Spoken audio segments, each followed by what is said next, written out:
Yeah, baby. Oh man, I hope everybody's doing good today. Welcome to Funkatopia Live. Mr. Christopher in the house.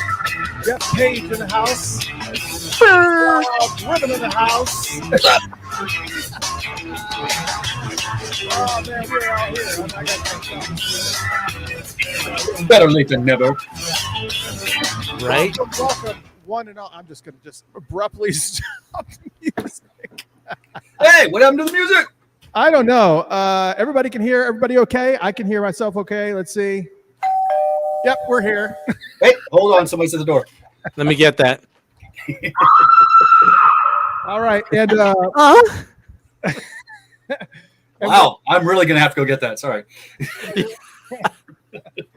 So we were trying to find a good voice. Let's see. Check, 1, 2. That's your voice? No. Let's try this. No. Nope. We got it. I have a countdown voice. Hold on. Check, 1, 2. No. Is that good? That's pretty good. Oh, I like that. Number 12. Number 12. Yes. Number like it. 15. That's the one. All right. That's what. Are these the circles of hell? Yes, this is the circles of whatever it is. Yep. So welcome one and all to Funkatopia Live. I am your host, Mr. Christopher, and I got both of my co-hosts on with me today. Jeff Paige up here and Rob Rhythm down there. And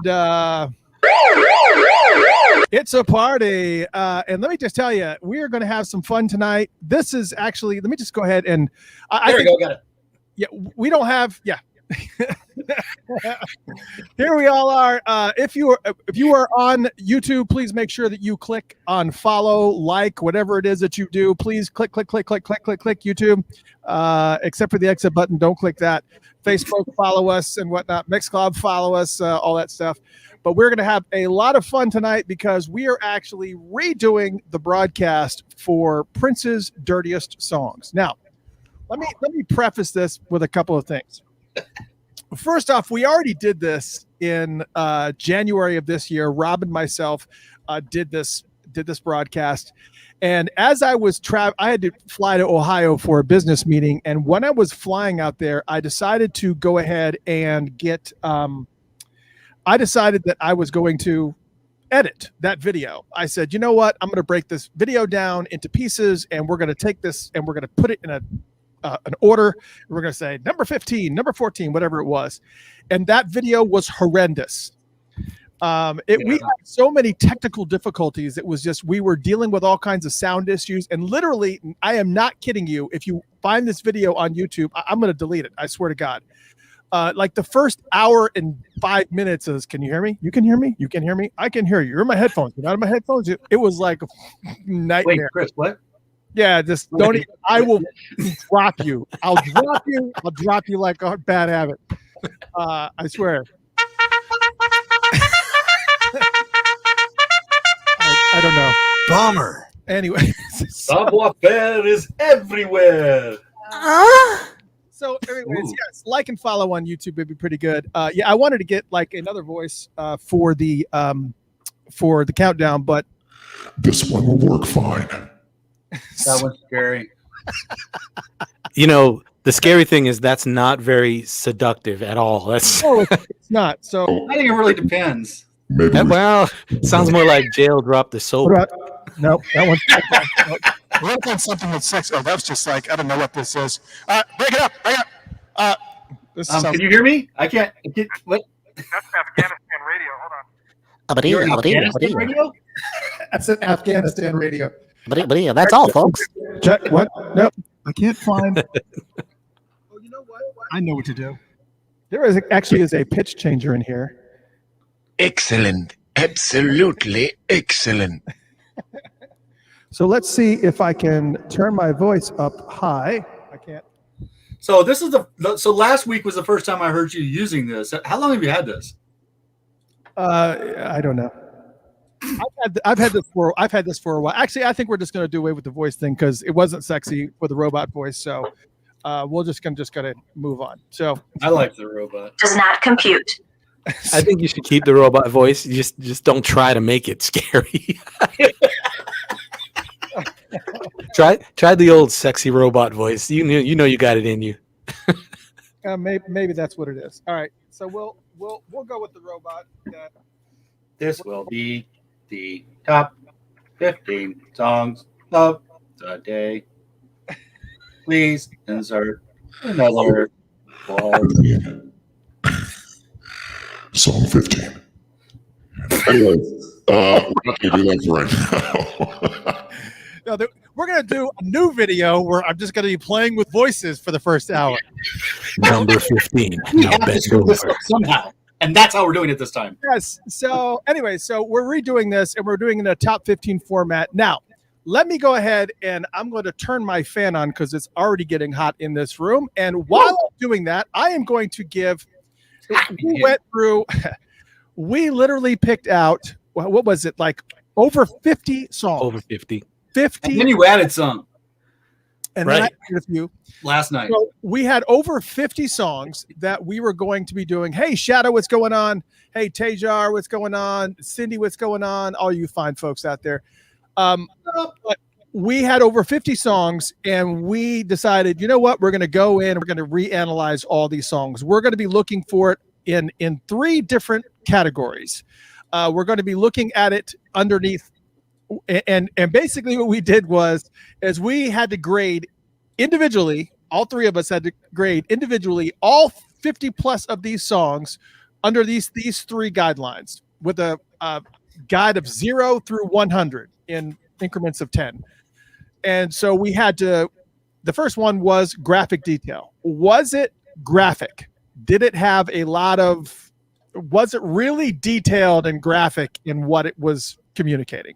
That was probably more Like, you know, could you see the skin tags and the freckles right around the place that we were talking about? That kind of thing. exactly. Did you find yourself naked when you heard a word? Did you feel some sort of way? Did your pants fall off? So that If was race cars Burn rubber in your pants. all right. So that was the first thing. That was the first. The second category was the percentage of the song that was about sex. So was it completely 100% about sex, like from front to back, or did they just talk, like, for instance, like in the case of like Lady Cab Driver? Was it a song that was mostly about something else, and then there was a portion of the song was about sex, or was the whole entire song about sex? So that was the I second. have a new opinion about Lady Cab Driver, by the way. We'll have to talk about it. Yeah, and there's some surprises here because some of these songs are not in the top 15, which is crazy. Just it's crazy to me. The fact that I can't even. Yeah, We'll get I to it. wasn't ready. We'll get to it. We're going to have to talk about some of the songs that are going to be shockers that you guys are going to expect to be in the top 15 and are not in the top 15. So we're going to talk about some of those.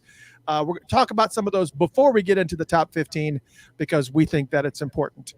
And then the last category was taboo. Was the song taboo for the time that it was put out? Or is it taboo no matter what? Like, for instance, an example would be the song Sister. Okay, that song is super taboo no matter where you go with it. Doesn't matter. It doesn't matter. Certain parts of the country, not so much. Yeah, certain parts of the country, not so much. I mean, Pornhub has its own category for it, but it's still it's still one of these things. I've never heard of that. I don't know what you're talking about. Sorry. How do you spell that? P-O-O. Okay. Yes, I can go down the list again if we want, but anyway. So once we graded all those things, then Rob Rhythm, who is a data guy, took all that information and gave a certain weight to certain categories. So certain things were. I didn't do it. I created. No, Okay, so I am going to give Rob. I'm going to give you the floor, so you can kind of explain exactly how this was all filtered out and how it ended up like it is right now. And I'm going to turn on my fan while you're doing that. All right, we're done. That's exactly how we figured it out. That's the recipe right there. All right, go ahead, Rob. Okay, so basically, why is he leaving? What was the problem? He doesn't want to know how. Oh, I know why he's leaving. Oh, so he just can't take it. He wanted us to see he wasn't wearing pants. No, Shit, you are wearing pants. What happened? I'm wearing pants that I told you I had to turn on my fan. It was getting hot in here. So, are you sitting the whole time? Are you serious? The whole time I just walked away, you didn't say Jack? You were gone for like 3 seconds. I know, but you focused on that 3 seconds. Well, I started to say Jack, but I never got to you off. So, anyway, so I created the Rhythmator 2000, which basically takes all the words in the song and then looks at whether or not there is a, hold on, let me look at my notes here. Whether or not it talks about certain body parts, sex acts, profanity, euphemisms, taboos, sex toys, sounds, masturbation, innuendo, double entendre, phrases, and it puts all that into a naughty index, which then scores it and then gives us our rude boy rating. There you go. It's the Rude boy rating. That's what it is. So let me tell you, it actually, with this algorithm, this rhythm that has been put into place, it had some very rhythm algorithms. I don't necessarily disagree with the results, but I feel like there's some outliers here song-wise that kind of fall outside of the 15 that people are going to be going, what the is happening? Yeah. So without a doubt. So let's talk about some of the songs that were not in the top 15, surprisingly enough. Just surprisingly enough. Can I pour one out for some of those? Can I just pour one out? Yes, absolutely. Oh, yeah, and speaking of which, it's wine night tonight. I am partaking in 2013 Malbec. Yeah, so I've opened this before, and I'm opening a little Hennessy Black from Jeff Paige on this side over here, and Rob has got black. See, you guys went hard liquor. I feel like hey, Chris, it's a black thing, man. It's a black thing. I'm a red wine guy. Yeah, same here. Rob and I got it. Rob Rhythm and I got it. All right. I'll accept it. Cheers. Okay, let's talk about cheers to some of these fine whatevers that did not make it on the list. Let's start with the one that's the most painful that just falls outside of the list, which is a shocker to me. The song Sister. It fell outside the list? Sister is outside of the list. It doesn't make any sense. It's really a shocker. I got to do some reprogramming. Well, yeah, I would blame the programmer for sure. Yeah, I would definitely blame the programmer with Sister not being in the top 15.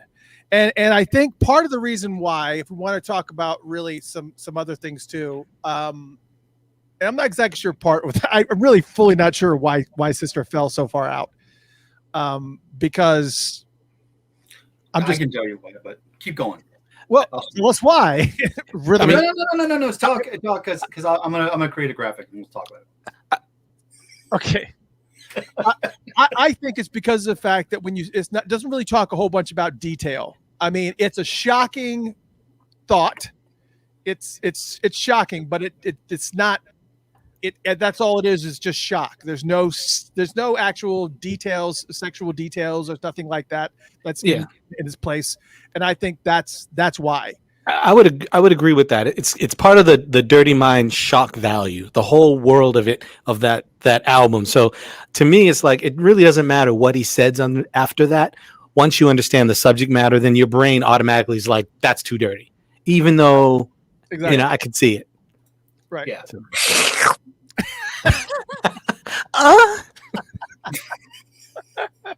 So Dude, I was only gone for a week. What the hell is going on? Another one that is a shocker to me that fell. Oh, hold on. Okay, so Rob's going to explain why Sister probably fell outside of the loop. I'm gonna show you something. Do not show any of the top 15. Whatever you're I'm going not to showing the top 15. okay, don't show. You're not going to ruin the show for everybody. I'm not gonna ruin the show this time. All right. Cindy's quoting stuff. It's got a funny way of stopping the juice. I see that. Yeah. You got it? Did I get? You gonna show my screen? You don't have any screen to show. Dude, I am showing a screen. All right. Oh, wait. Oh, okay, hold on a second. I take it back. It is. We have so many people online that it's actually not so many people, but so many screens open. All right, we're sharing Rob's screen now. Okay. All right. That's not the right Hold on. screen. You just showed the top 15. They barely saw it. You showed the top. Are you kidding me right now? I mean, I just said to you, don't show the top 15. Thank you for coming, ladies and gentlemen. Good night. Thank you. Good night. I fucked it up again. Number 2. Basically, it just doesn't have as many other stuff in it as the others do. It probably should have weighted more on the taboo aspect. That's what it is. So basically what we said. It just had to be said differently. Just right. He just had to put it in his own words. Got it. Okay.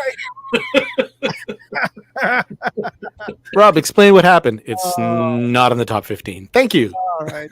I'm sorry. All right. It's So also wait. One more thing. It also doesn't have near as many words in it. right. Okay. Well, and here's the other thing too, though, with Sister. Let's not get too buried in details here with some of these songs because we got a top 15 to go through. We're going to be talking about in detail all these songs, and Don't stop my juice. it's like that means we don't have the time to go through all 35. I'm just pointing the other ones. So we're just going to. I was just going to give an example. That's all. I was just trying to give an example. Here's one that everybody is going to freak out on. Okay. Okay. All right. Okay. Darling Nikki. Right. Darling Darling Nikki Nikki is didn't not make it top 15? Yep. Are you sure? Yeah, it didn't make it. I didn't make it. No. All right. So now Darling Nikki is all about sex, but however, it's not detailed. It's not graphic, and it's not taboo. And it's not taboo. Correct. Well, it's in the top 20. You're correct. It is in the top 20. So let's talk So about is Sister, by the way. right. Okay. So let's talk about the other ones that are in the top 20. The next one being "Feel You Up," Long Struck. That one was in number 20. That was Number 18. No, it would be it's number 20 on the list, but the first two lines are Oh, you're right. add to it. So it's actually number 18. And Oh, number right. 19 would be "Tick Tick Bang," Man, which is surprising. Now, however, that's innuendo. "Tick Tick Bang" is innuendo. It doesn't really No, not entirely. it's in you something. true. I actually rated that song higher than you guys, and I think one of the reasons I rated it higher than you guys is I think it's the only song about premature ejaculation. It is. It is, and it's So the for that, I think it has to be up higher, and I think it has a higher taboo. I mean, I don't know what it's like in your house, but in my house, that's kind of taboo. So Yeah. See, I couldn't put it up that high because I don't like any song that makes me want to apologize after I listen. Sorry. all right. At number 20, that would have been number 20 on the list, "Jack You Off." So that one is again one of those songs where that one "Jack You Off" is one of those songs that's just kind of you're in the it's no detail at all. So it's not really surprising that one is where it is. right, it's just hey, let's go. I'm going to read just a couple other ones. We're not going to talk about them, but they're not in the list. So if this is one, these are your favorite songs, just don't get all excited because they're not in the top 15. Pheromone. Pheromone. Self-destruct sequence activated. So yeah, Pheromone though is a freaky song, but go ahead, man. yeah, Pheromone. Well, but if you listen to the lyrics of Pheromone is very, very detailed. It is a very detailed. Yeah, it is a very detailed song. It's Prince hiding in a closet watching some girl tied up, and it's just weird. It's full on voyeur. Full on. Absolutely. Yeah. It's like set in some weird R. Kelly castle or something with tapestries and shit. Totally R. Kelly. Totally R. Kelly. So he's up for sentencing. I think his court case is coming up. Yeah, he's no longer trapped in the closet. Oh God, I love you with me, sexy MF, soft and wet, lady cab driver, love sexy, sex me not, sex shooter, scandalous, mad sex. It was a bunch of sex ones in a row. Vibrator, rock hard in a funky place, poom poom, glam slam, Violet the organ grinder, hide the bone, when two are in love, shh, joint to joint, P control, G spot, alphabet street, irresistible, B, shoe badoo, super cute, horny pony, and the one that got the least amount of votes from all of us was Cream. Cream. Yeah, really, literally. Cream. They seem like they're more dirty than they are, but they're not. It's just words that sound kind of. It's great wordplay. Yeah. Go ahead. Get on top was really the only thing that would, Cream. Yeah, fine, but Get on Top and Cream rising to the top. It's really just about being at the top of your game. That's all it is. But it sounds dirty. Yeah, you got the right title, and Prince can sing about pretty much anything. He could sing about, picking flowers on a sunny afternoon, and you're going to be like, oh! I had to find a way to get that back in. That was actually one of the hardest parts of trying to get the algorithm to work, is I had to specially tailor it to Prince, and then I had to specially tailor it to each song. So yeah, it was a pain in the ass. Yeah, I can't even imagine what it would have been like to have to go through all that stuff. It's just a little bit of a nightmare for sure. So here we are. So we had to talk about all the songs that are not on the top 15. Now we're going to talk about, this is what the show is about, the top 15 dirtiest songs. Damn, Yes! Jesus.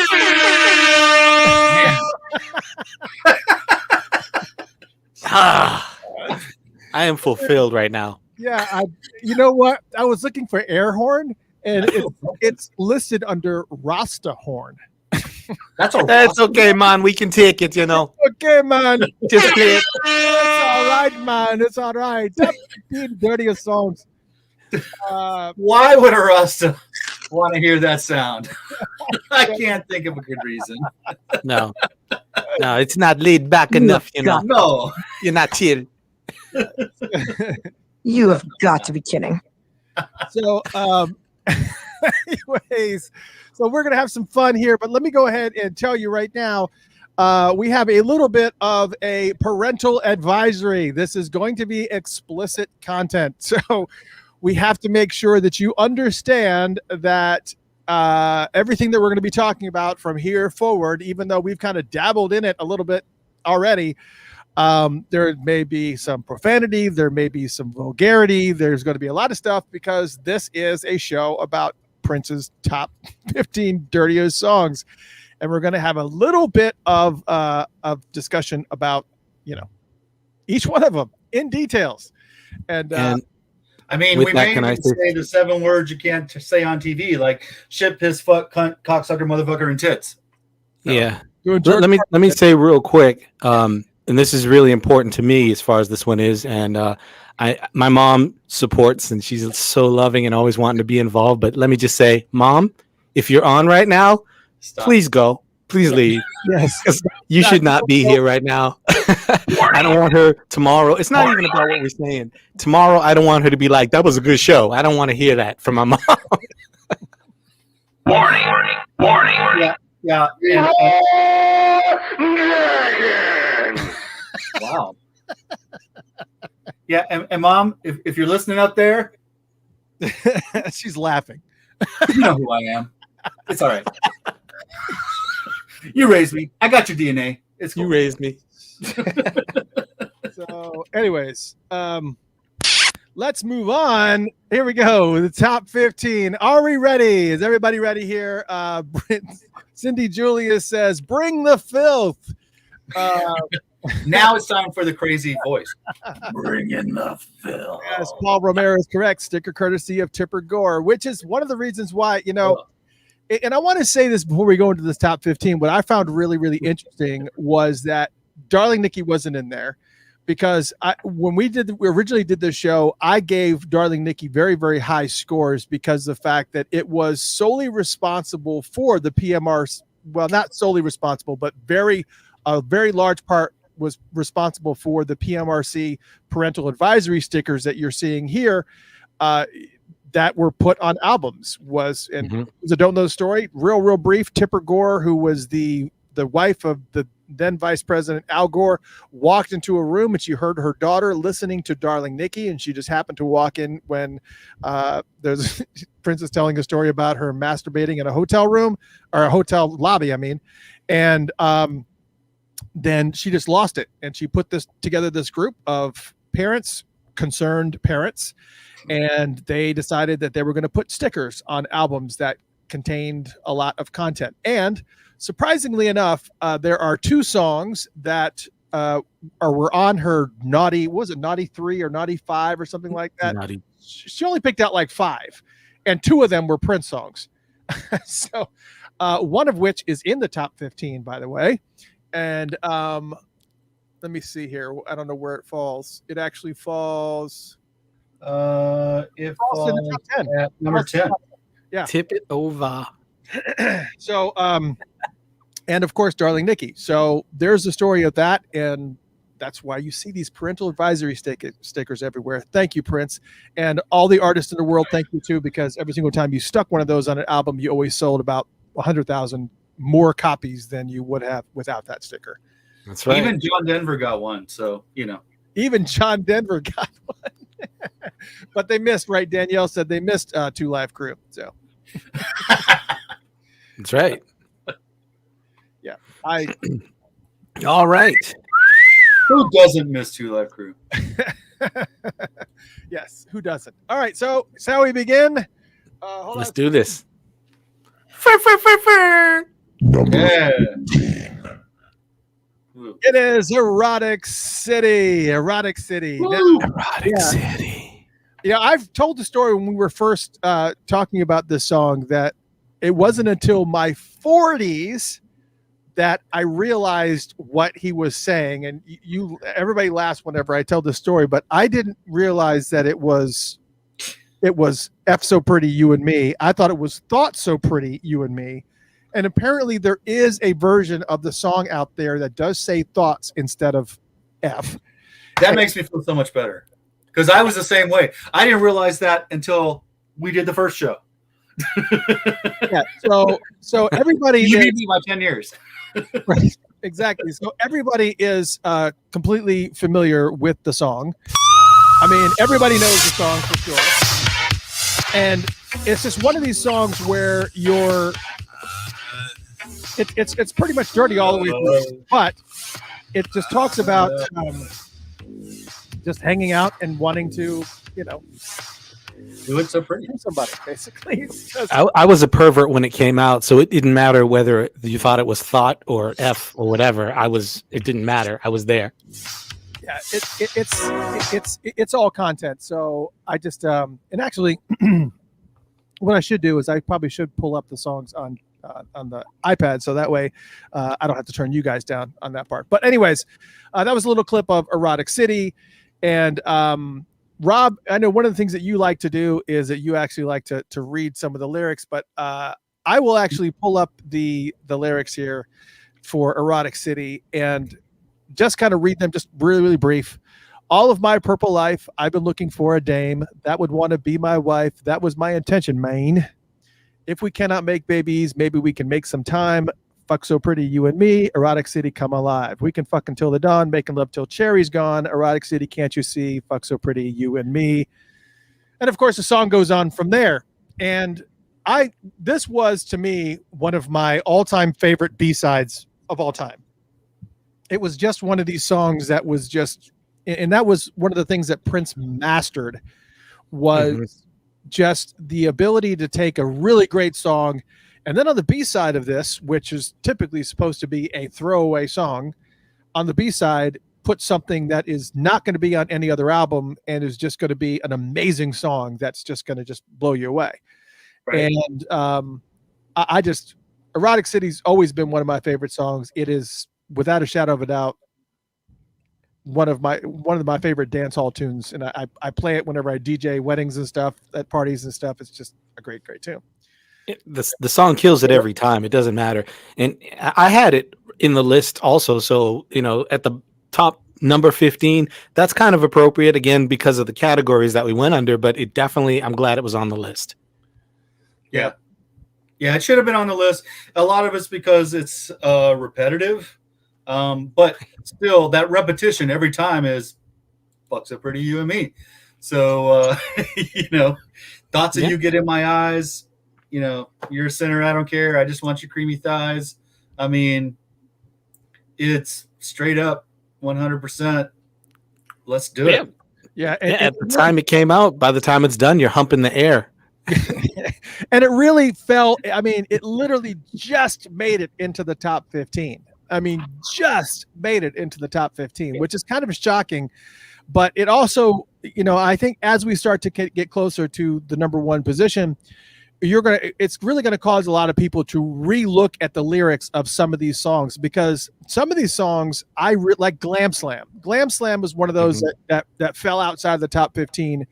But when we were doing this and all of us were going through the songs and going through the lyrics and really paying attention to the lyrics, I didn't realize how insane Glam Slam was and how I don't know why. I mean, I know the song, I've heard the song, but I just never really paid attention to the lyrics. It was the same thing with other songs that are on this list.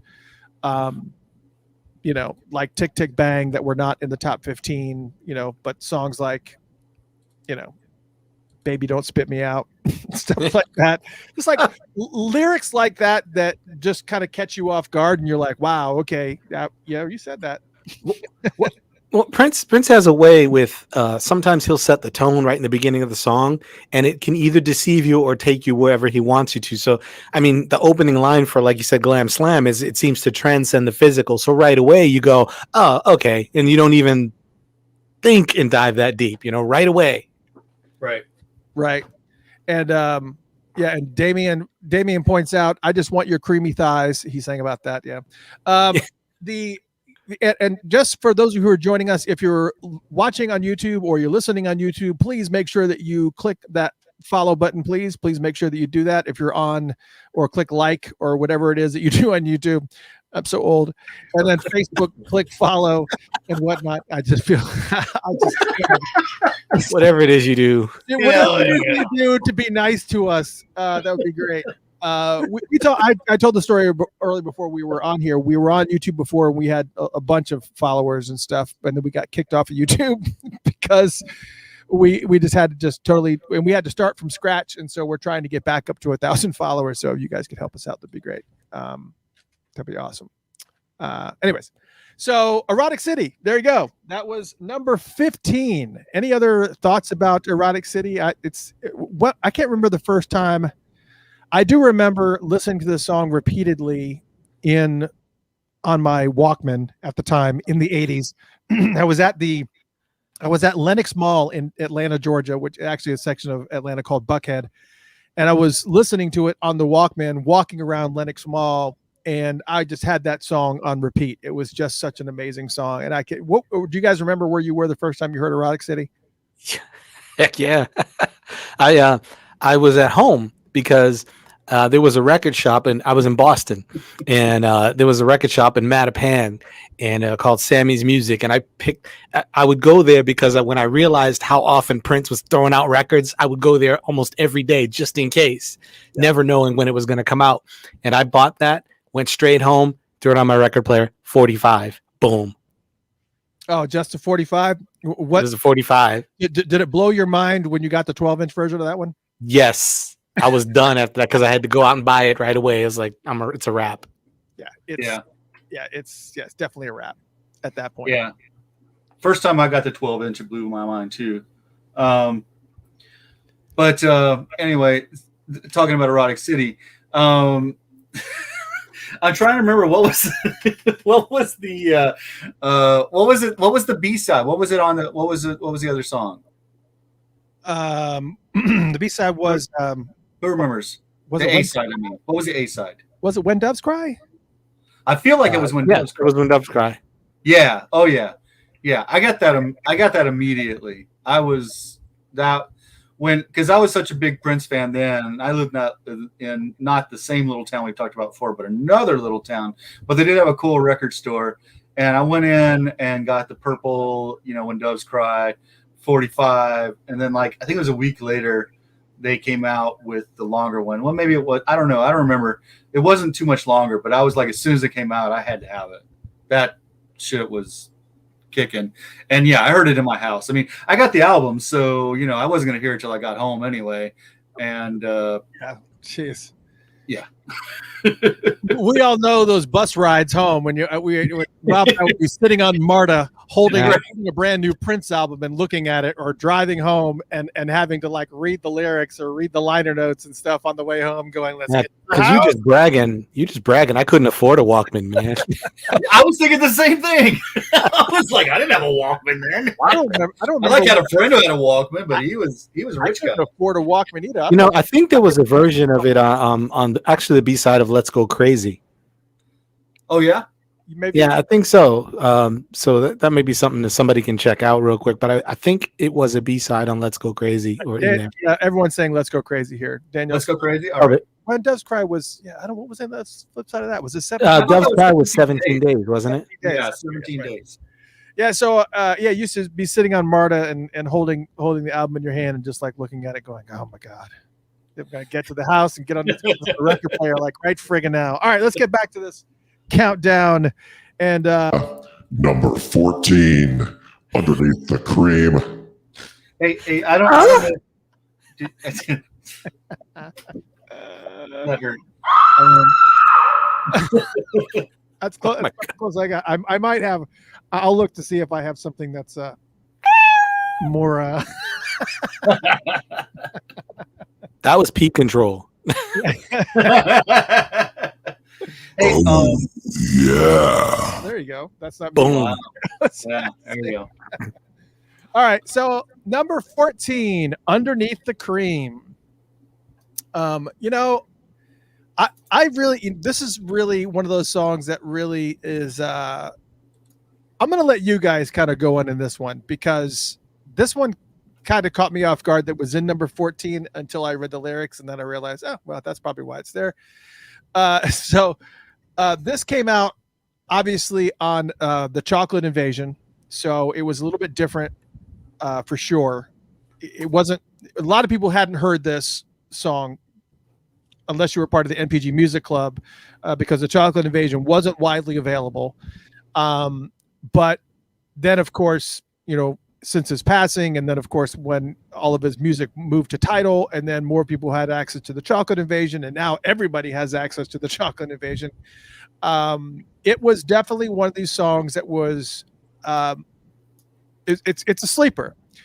Looking out the window of a big black limousine, thinking about your thighs, wishing I was somewhere in between. In one single motion, deep inside your ocean, I just want to be underneath the cream. Can't stop thinking about your thighs. Somewhere in between. That's where I want to be. That's where I want to be, underneath the cream. You and I, somewhere in between your thighs. Just keeps on going from there. So come into this wet dream eternal, pretend I am you, and teach me without shame. Take my hand, put it in the place that turned you out the most last time you came? And you know what? I will say, no matter who you are, no matter what you think you are, at some point, these words were in your brain about somebody somewhere. Somewhere. It's a little taste of Underneath the Cream, and we can't play a whole bunch of it just because of rules on YouTube and Facebook and everything else. But this is just one of those songs that's just a lot of people love this track, and it's really important that you guys go out and actually listen to the songs when you have an opportunity to after we get done talking about them, because they're great songs. All the songs that are on this list are really, really great songs. But Underneath the Cream really caught me off guard. You guys ranked this one higher than I did, but Rob's Rhythmator, or whatever it's called, Rhythm Masturbator,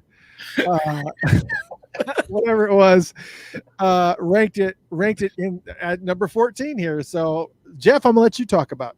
Yeah, I mean, I'll just say that it's one of those songs that I saw it as just a fantasy. So for some reason, the song didn't feel like that. Let's do it. Let's just. It felt more like I'm just like I wish and someday, and it didn't hit for me that list as high as it could have. Because it just felt like I'm dreaming about you. And I know in the end, somewhere in there, he says a wet dream. And that's just how I saw it. It just didn't pull me in the same way, I guess. Even though it's still graphic, we all kind of ranked it as pretty graphic, and it's about sex, but. I don't know. It was just too sweet. Yeah, it is. I agree with that. I was the same way, because I was definitely in the music club, and this came in one of the downloads, and I remember listening to it. I was like, oh, that's okay. But there was other stuff that came in that download that month that I was much more excited about, and this song was just kind of like a nice song to have in the background. I don't think I ever really even listened to the lyrics until we did this, and then I was like, holy shit. Well, a lot of times with Prince experimentation, people weren't prepared because music and songwriting was about what's the music say and write to the music, but Prince was taking whatever the music was and he would write something completely left field. Didn't even seem like it belonged in the movie, yet he'd take those puzzle pieces and make it work. This was kind of like that to me. It was one of those where the music doesn't say that to me. Right. Yeah. Yes. Yeah. Right. It was like he mixed up two different genres that I wasn't expecting, which he did. Brilliant. Yeah, exactly. Brilliant. Yeah. He did really. When I grow up. I want to be just like him when I grow up. I'm too old to grow up. For sure. It's too now. late. Too late now. Yeah. So number 15 was Erotic City. Number 14 was Underneath the Cream, and number 13. Tell me how you want to be done. Okay. So, it's not a real question. So. Yeah. So tell me how you want to be done. This was a pretty obvious one to me, obviously. So I'll play it as low as I possibly can to make sure that we don't get. I actually pulled it up on the iPad so that we can have it playing very lightly in the background while we talk about it. Tell Me How You Want to Be Done is probably one of the more graphic ones that's out there on this list. To be totally honest. Shall I go in a circle like a merry-go-round that you and your girlfriend used to ride all up and down? It's just. I mean, the visual. So alphabet. Or should I just write my name? Yeah, it's just surprising, actually. I think the brilliant part is every verse is so graphic, so detailed, and it's really the Carmen Electra version. You know what I mean? Like it's just like Carmen just. It's a whoa! Like, what did you just say? I think it was great. And if somebody asks you a question. If you're not ready for the answer, don't ask. That's what that song is, because I'm going to tell you exactly what I want. Yeah, there's your answer right there. It's just. I think I've been in that situation before. I know you have, Chris. I have many times in my life. I hope you weren't together at the same time when you say that. No. Not that time. Not that time. No. There were other people in the room when that happened. So. Oh my gosh. New subject. Cheers. Cheers.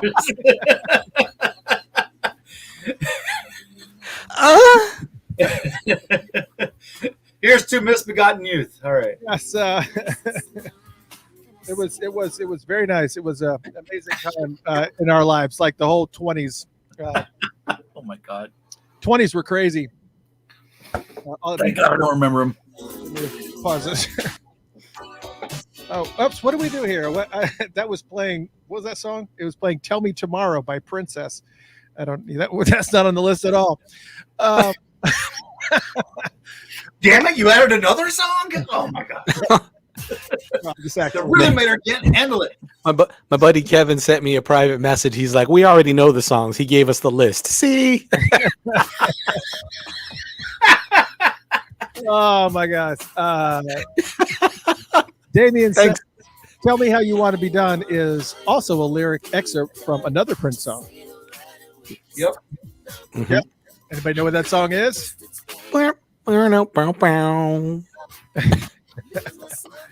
Oh, and Cindy's helping out. Take both hands with all your might. And squeeze your what? Take both hands with all your might. And squeeze what? Squeeze my yeah. I thought you were being specific. What was it specific? I don't want to be in that position and go, oh shit, sorry. Hey, baby, put that away. Put that away, baby.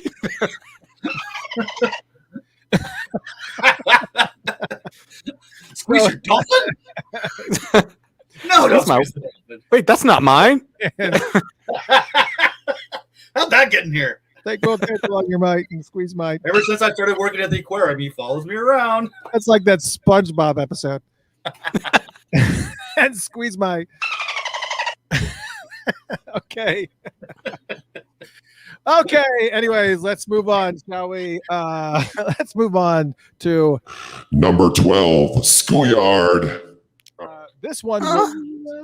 This one will not be on. I don't think we have to worry about YouTube or anybody picking this up because this song has not been released, but we were all very familiar with it. And let's just play a little excerpt of this song, but not all of it. But basically, Schoolyard. Just to kind of briefly give you an idea of what Schoolyard is about, if nobody has ever heard Schoolyard before. Schoolyard is about the Schoolyard, basically, that they were 14 years old. Well, he was 16, and there was another girl that was 14 named Carrie, who had an amazing body, apparently. And they were riding around, and I guess they eventually had sex. And the part that's a little bit disturbing about it, yeah, and I'm going to have to turn this off because this is Turn it off. the part that's disturbing about this song, and I think probably why it ranked as high as it did, was because of this one verse that's in this song, where they're talking about, he started taking off Carrie's pants. Now remember, Carrie is 14, and He's only 16. Yeah, but he's 16. But I guess that's no excuse. Right. Right, exactly. But in the fifth verse of this song, he even warns everybody. He says, "And now, boys and girls, for the graphic part, close your ears if you ain't got a nasty heart. Here you go. Now take a glove, fill it with hot baby lotion, and slip it on. Pull it tight. That's what Carrie was like. One stroke and I was gone." So back to apologizing. So okay, maybe there are two songs. See, I don't think it was the line, that verse, that was the controversy, that was the problem. I think it was because the age, even though 14, 16, whatever, that's in our minds. I mean, that's still young. They're still kids, and we don't want to hear about that. Yeah. That's how I look at it. Like, I don't want to hear the story about a 14 and a 16-year-old ever. Yeah. You know? Yeah. Although this is a trend. When I was 16, I didn't want to hear about 14 and 16. And I was a problem child. Yeah, you get trouble for sure. But see, we got a trend here. Yeah. He was only 16, and that was no excuse. Here we are again. He's only 16, and her name's Carrie. 18 and over. It's all there's a lot of underage, right on the edge kind of stuff going on here. A little concerning. Right. And Jeff, to your point, he does say in the bridge, he says, we never want it for the children of our own. Right? We all pray that the seeds we have sown. But one story that is most commonly known is getting it on in the schoolyard. Yeah. And we all know it. Or the gym. So let me just go ahead and just tell people out there, if you've never heard the song Schoolyard, let's just go ahead and you can find it on YouTube or wherever else it's out there. It's I don't know. Lynn says, I was 14 and my first boyfriend was 17. See, it's, and Damien said, Wait, what was her name again? Nope. Statute of limitations. Let's just. Oh, thank God. So yeah, there's a lot of other things on here. Anyways, that was number 12. Schoolyard, unreleased track. Schoolyard is number 12. Just one of those ones that's very. So I probably should have noticed this before, but I'm just gonna say this. That's probably gonna irritate you. Actually, Schoolyard and Tell Me How You Want to Be Done, they had the same score. Yeah, that's actually surprising. Actually, yeah. So, yeah, they're like, so they're close. They're yeah, they're very close. Yeah, yeah, is what it is. Yeah, I'm just saying.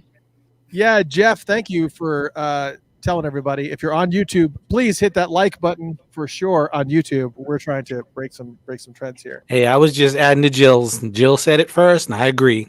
Yes, absolutely. Like it. And all right, so let's do it. Let's go to the next one. No, never mind. Number 11. Let's pretend we're married.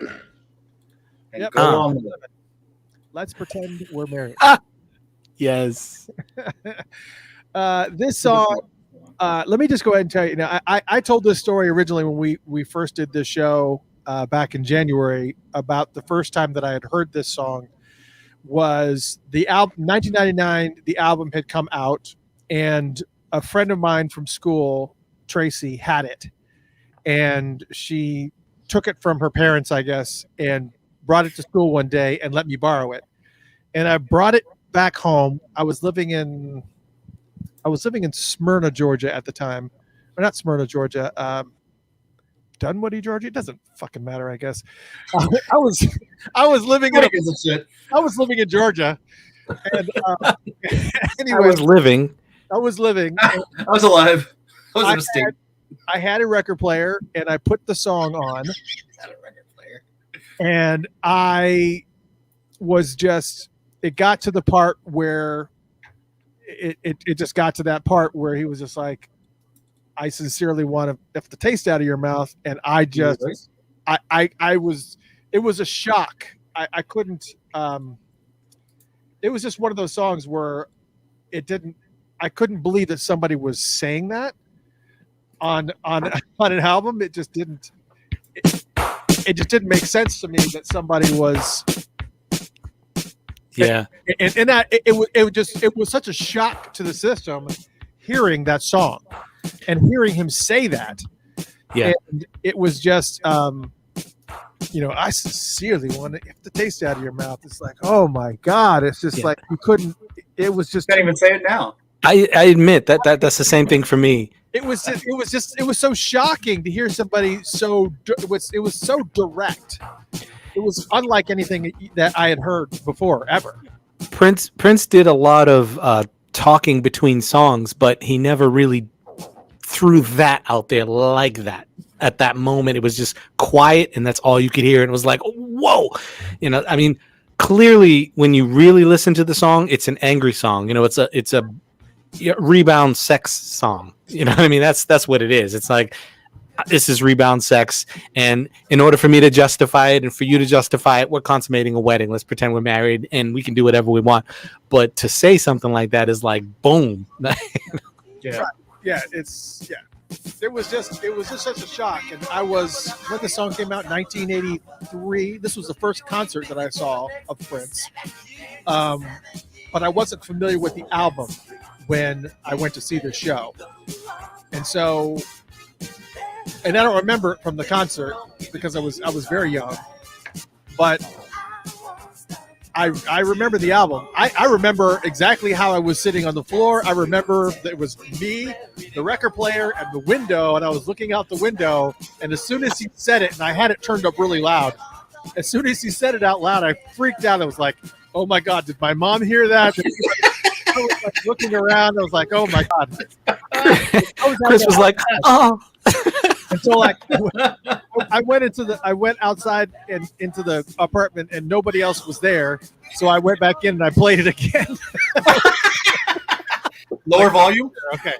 Nobody play it loud. Anyone who to this day has issues with sex and immorality and things like that, let's pretend we're married. It'll make you feel better. It's just such a freaking great song. It's a great thing. But he wasn't saying it just to be nasty. Sincerely. He was sincere about it. Exactly. I mean, come on. Hey, tell me how you want to be done. Yeah. Sincerely. Yeah. Let me say that. So there you go. My favorite part about this song is, why are there hippies in it? I've always wanted to know what the hell the hippies were doing. I don't know. Well, there was some song I had a question about. There was some weird thing that he said. I was like, why is that there? But I'm glad you asked that question. All the hippies are singing, ooh, sha sha cuckoo, yeah. Well, he was using a lot of hippie references at that time, right? That's From true. Controversy to everything. There was a lot of hippie stuff. What was his deal? Has anybody explored this? I don't know. I think This is my exploration. There you go. Hey, Dwayne, what's the hippie angle? Yes. Come on, man. Yeah, you're questioning the hippies, but not the ooh wee sha sha cuckoo. Yeah, That's what they're singing. There's what the hell kind of marriage is this? I've never had hippies come and sing. they really hang around. That makes a good point. Only a few years removed from the 70s. Boom. There's something there. All right. So before so that's going to bring us to the top 10 now, or the top 10 dirtiest songs. But before we get into the top 10, I want to do a little bit of a promo of sorts. I got another bad news for you. That one also is the same score as the next song. I don't understand how that's bad news. It's Okay, I got some good news for you. It's the same score as the next song. I'm gonna go solo screen here for a second, because last time that I did a DJ set, I was wearing this shirt that I'm wearing right now, REDEAUX Productions. Everybody was asking me about this REDEAUX Productions shirt, and I actually redid the logo and actually created an entirely different logo. So for those people that were asking about this shirt, REDEAUX Productions, I actually did recreate the logo. It is actually out there. You can actually purchase it on shirts, on a bunch of other stuff. And yeah, I gotta remember the address of where I put the stamp thing at. But man, I wish I knew the guy who did that. Those are cool. What's cool? The REDEAUX shorts. Shirts, you do know him. It's me. I created it. Awesome! So maybe I could get one. That's awesome. Well, No, they're being created by Bonfire, so it's bonfire.com Oh, gotcha. /Rekisto Productions, and I'm going to try to. Nobody can remember that. Yeah, I know. I'm gonna put it up here on StreamYard so everybody can look. It is bonfire.com /Rekisto-Productions. And you can actually get a shirt. You can get it in a t-shirt. You can get it in purple, white, black. You can get it in gray, and you can get long sleeve shirts. You can get hoodies. You can get all types of stuff that with this logo on it. But I did the logo a little bit different. I redid the logo. Everything's in all caps, and it's actually pretty cool looking. So definitely check that out if you're interested. It's awesome. So I know a lot of people were asking me about it, and I know that a lot of people have already purchased a Rekisto production shirt, and most of the some of the shirts actually have the Funkatopia logo, a small Funkatopia logo in the center back. But I have not ordered one from there. I have the one and original, but I know people wanted them. So I told you and promised you that I would get them out. And so there you go. I did. Hey, so while we're doing a little intermission here, I just want to give a shout out to all the Purple Paisleys in Arizona who put on the listening party a couple weeks ago. It was a freaking blast. Grand Avenue Records did a great job hosting it, and the listening party actually turned into an actual party. We were dancing around the store, and the next morning we had a little brunch, and that was great. And then Julie, who works at Julie, another one of the Purple Paisleys, she works taking care of the wild horses out at one of the areas out here, and she took me and a couple of the other Prince fans and Funkatopians out to look at the wild horses and get up close to them, and it was freaking awesome. It was like really, really exciting and a lot of fun. So I just want to give a shout out. Thank you so much, guys. It was a blast. Can't wait to do it again. Very, very cool. Nice. Jeff, any shout outs? I want to shout out to all the people that haven't been shouted out to. They can't hear you. That's why nobody shouts to them. Hey, if we start hanging again, I'll have some shout outs. I'll create some shout outs. Next time I'm out, I'm going to let everybody know where I'm going, show up, then I'll shout. All right.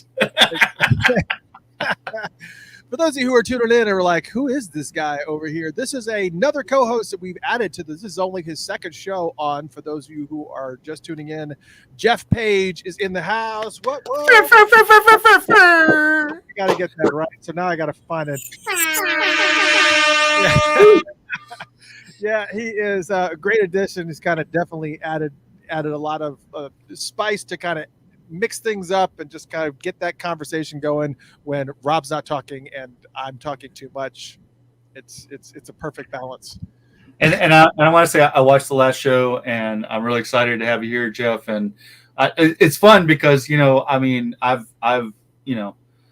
been replaced before, but I've never had a chance to actually meet my replacement before. So thanks. I love you, man.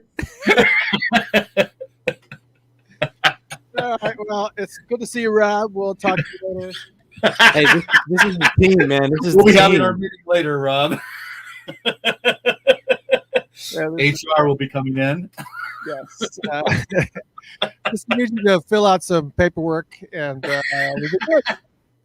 Don't worry about the color pink on the paper. Man, Chris needed DNA samples. He needed blood. He needed like a finger. I was just like, what the heck? Dude, the finger was the worst part. Yeah. It hurt. It wasn't my finger though, but like finger that you get at like the football shows. Neither one of you had in the football games. Neither one of you had a problem with the anal part of the exam. No, not at all. You know what it was? It was to purify myself in the waters of Lake Minnetonka. That's what I had a problem. I was like, boop. All right, so we're gonna go back to the countdown. We're gonna go back to the countdown now, but Melina Riggs said hippies were known for free love. Definition of free love: the idea or practice of having sexual relations according to choice without being restricted by marriage or long-term relationships. So do you have to invite them every time you have that kind of sex? So they can stand around and go, ooh, that's deep. Cuckoo. Yeah, it is very deep. That's deep. Thanks. That is cool though. I appreciate the information. Yes. You know, And I'm actually- Temptation, love is more important than going sex. anywhere, love him. We do. Nobody is going I love anywhere. you too, Sandra. We're just Yeah, adding, Sandra was actually one of the people who went out with us, and we all had a great time. and we only need one more host, and then we can compete with Michael Dean. We're still looking for our big sexy. So You've already got a rhythm section now. You got me and Jeff. So what do we need? He's a bass player. I'm a drummer. You're the lead singer. We need a guitarist that's or a it. keyboardist. We need somebody, and we just that's what we need. We just need somebody. I think we need Female. That'd be good. female perspective in the mix. Yeah, that's what we need. Yeah. We need somebody that can. Yeah, that'd be good. I agree with that 100%. Yeah, I think you females are going to be, well, never mind. We'll get there. yeah. Andre was like, right here. I was like, no, Andre, that's not happening. So I love you, Andre, but you're crazy as hell, and I don't think we would get any work done if you were a part of this mix. So No, I don't think we would either. It's amazing we get anything done now. Sad thing is, I'm the shy, quiet one of the group. You say so. all right, let's get back to this countdown, shall we? We stopped at number 11, which brings us To number 10, Sugar Walls. Sugar Walls. And that's what turns people gay. number 10. We are finally in the top 10 now. Sugar Walls. Here we are, Sugar Walls. So now, while technically this is a Prince song, which this kind of could have opened up. Now there was a couple songs in this mix in the top 15, which could have were really kind of outside of the loop. First off, Schoolyard was the first one that kind of took us outside of the loop because it's an unreleased song. It's not a song that anybody's really probably heard unless you're really like a hardcore Prince fan and you listen to Funked Up or any of those things. But basically, in this song, Sugar Walls, this was the second song that was on that PMRC list of naughty songs that Tipper Gore said, we got to put stickers on albums because this is just offensive. Just like that. Sugar Walls. She did. She said I it just can't believe Sugar Walls. Oh my God. I remember her testimony from the Senate hearings. You know, something about that kind of song sung by Sheena Easton, just sweet sounding, but everything is about, how many words can I say? The vajayjay, the coochie, the beaver, the honeypot, the muff, the flop, whatever. That's a beautiful song. That's all I'm saying. Yeah, Samuel L. Jackson would say the holiest of holies. Now, The holiest of holies. now that we're in the top 10, what I'd like to do is I'd like to talk about our scores. From graphic detail, I gave it a 60. Rob gave it a 70. Jeff gave it a 70. The percentage of the song about sex, all three of us gave it 100. And the other one was taboo for the time. That was the other category that the songs fit into. I gave it a 70, primarily because it was the one that sparked the PMRC sticker movement.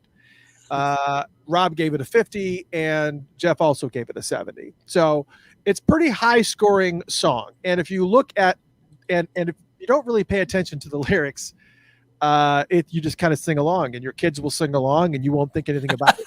You start to listen to the lyrics, and you're like, "Oh shit! Oh my god, this is just blood races to your private spot. Lets me know there's a fire. You can't fight passion when passion is hot. Temperatures rise inside my sugar walls. Let me take you somewhere you've never been. I can show you things you've never seen. I can make you never want to fall in love again. Come spend the night inside my sugar walls." It just goes on from there. What do you want? Nothing better than hearing a kid sing that. Please, parents, listen to the lyrics of the songs they're listening to. It was funny because we were talking about this song, about the fact that it seemed so innocuous at the time. Like, kids probably thought they were talking about like, a gingerbread house, like from Hansel and Gretel. Come spend the night inside my sugar walls. And that's not what the song's on. You got, Mommy, I want to eat that. I want to eat that. I want to eat sugar walls. This is why I'm so hungry. Maybe I'll make you my morning meal. Timmy, what do you want for dinner? Sugar walls.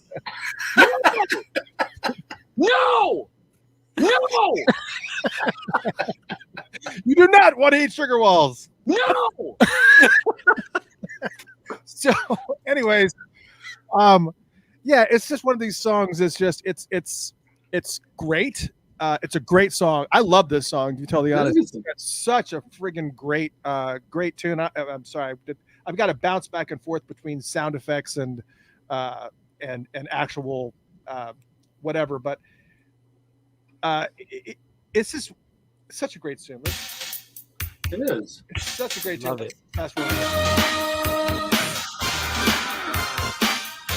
Such a great tune. And it's a funky song. It's just every single thing about this is like this one of these recipes. One of the things I'm learning when I've actually started writing music again, and putting together some songs. And Rob can tell you, I at one point I put together tons of songs on writing songs on computer and doing a lot of music production. And one of the things I was paying attention to with the way that Prince kind of puts together songs is that his bass lines are always just a hair behind the kick drum. Mm-hmm. So it's like it's the kick drum hits and the bass just kind of carries the note on. So and it's always on the one, obviously, but it's just the way that he kind of drags these notes to make them. It was one of the most distinctive parts of his sounds was the way that he put the songs together, and that droning, the droning sound too. Like if you listen to a lot of the songs from the time, especially like Jungle Love and things, there would always be like a chord that would be like me, let's go on and on and on. And it was, and he would always do it in this key that was like, if you pay attention to music and theta waves and things like that, it was just perfectly designed to fuck with your head.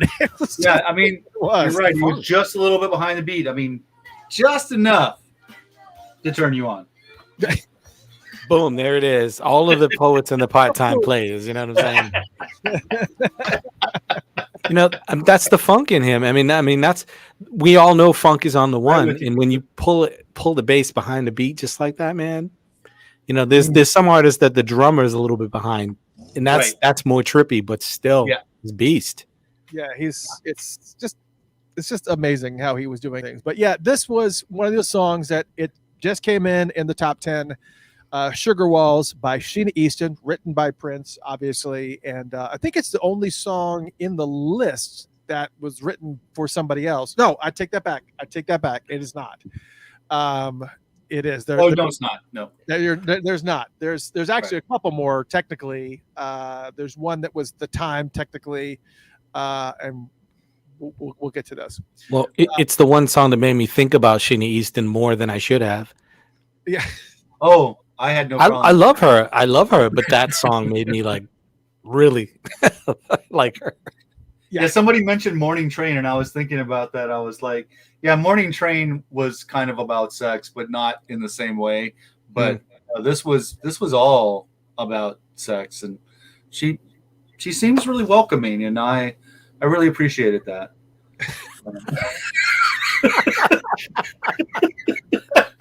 Yeah, some places sit back and stay and relax. Yeah, we're good. Come on. Yeah, let's do this. It was back then. It was what I was looking for in a partner. So. Yeah, Monica said, "Yeah, I mean, Raspberry Beret was about sex too." Yep. Yeah. Yeah, it is. It's just, and Jaden loves that song. She plays that song like nonstop. Like every now and then when she's in the shower, she has a Prince playlist that she plays when she's in the shower. It's actually a Prince and Dolly Parton playlist. Have her record the next time she's in the shower listening to that playlist. Just Dude, just to prove it. Just for proof. I don't believe you. How do you Prove it. mix Dolly Parton? That would be weird at all. Yeah, no. I mean, I'm not gonna judge because I actually do have Dolly Parton in some of my Prince mixes. Well, I mean, Jolene is like a freaking amazing song. She likes the song "My Tennessee Mountain Home." Oh, that's a good song. 9 to 5. Eh. What's the one about the quilt of it was, I don't know. Anyway, she loves Dolly Parton. She's like obsessed with Dolly Parton. But I think she likes a lot of Prince because of definitely my influence. But she's definitely into. She loves Welcome to America. She loves Born to Die. She loves Raspberry Beret. She loves $1 Million Show with Judith Hill. She likes all this stuff. But anyways. That's all said and done. Anyways, let's go to let's keep on going down the list here. What is the next song in the next? Okay, I got to change the voice, right? Is this voice working for anybody? I don't really care. It's working. Good. Okay. I don't feel nothing, man. All right. Number 9, We Can Fuck. Okay, I felt that one. That's what she said. We can. Pay no attention to the man behind the curtain. We can fuck. Don't drop the soap. Lay the soap down there. Don't pick up the soap. Just touch the soap. Just leave it. Leave it down there. Just push the soap around. Push it around. Keep moving. Keep moving. Anyways. Yeah. Anyways, We Can F, which we're is back from Oz.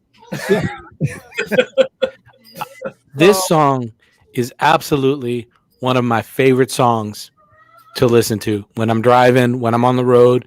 That song just gets me grooving.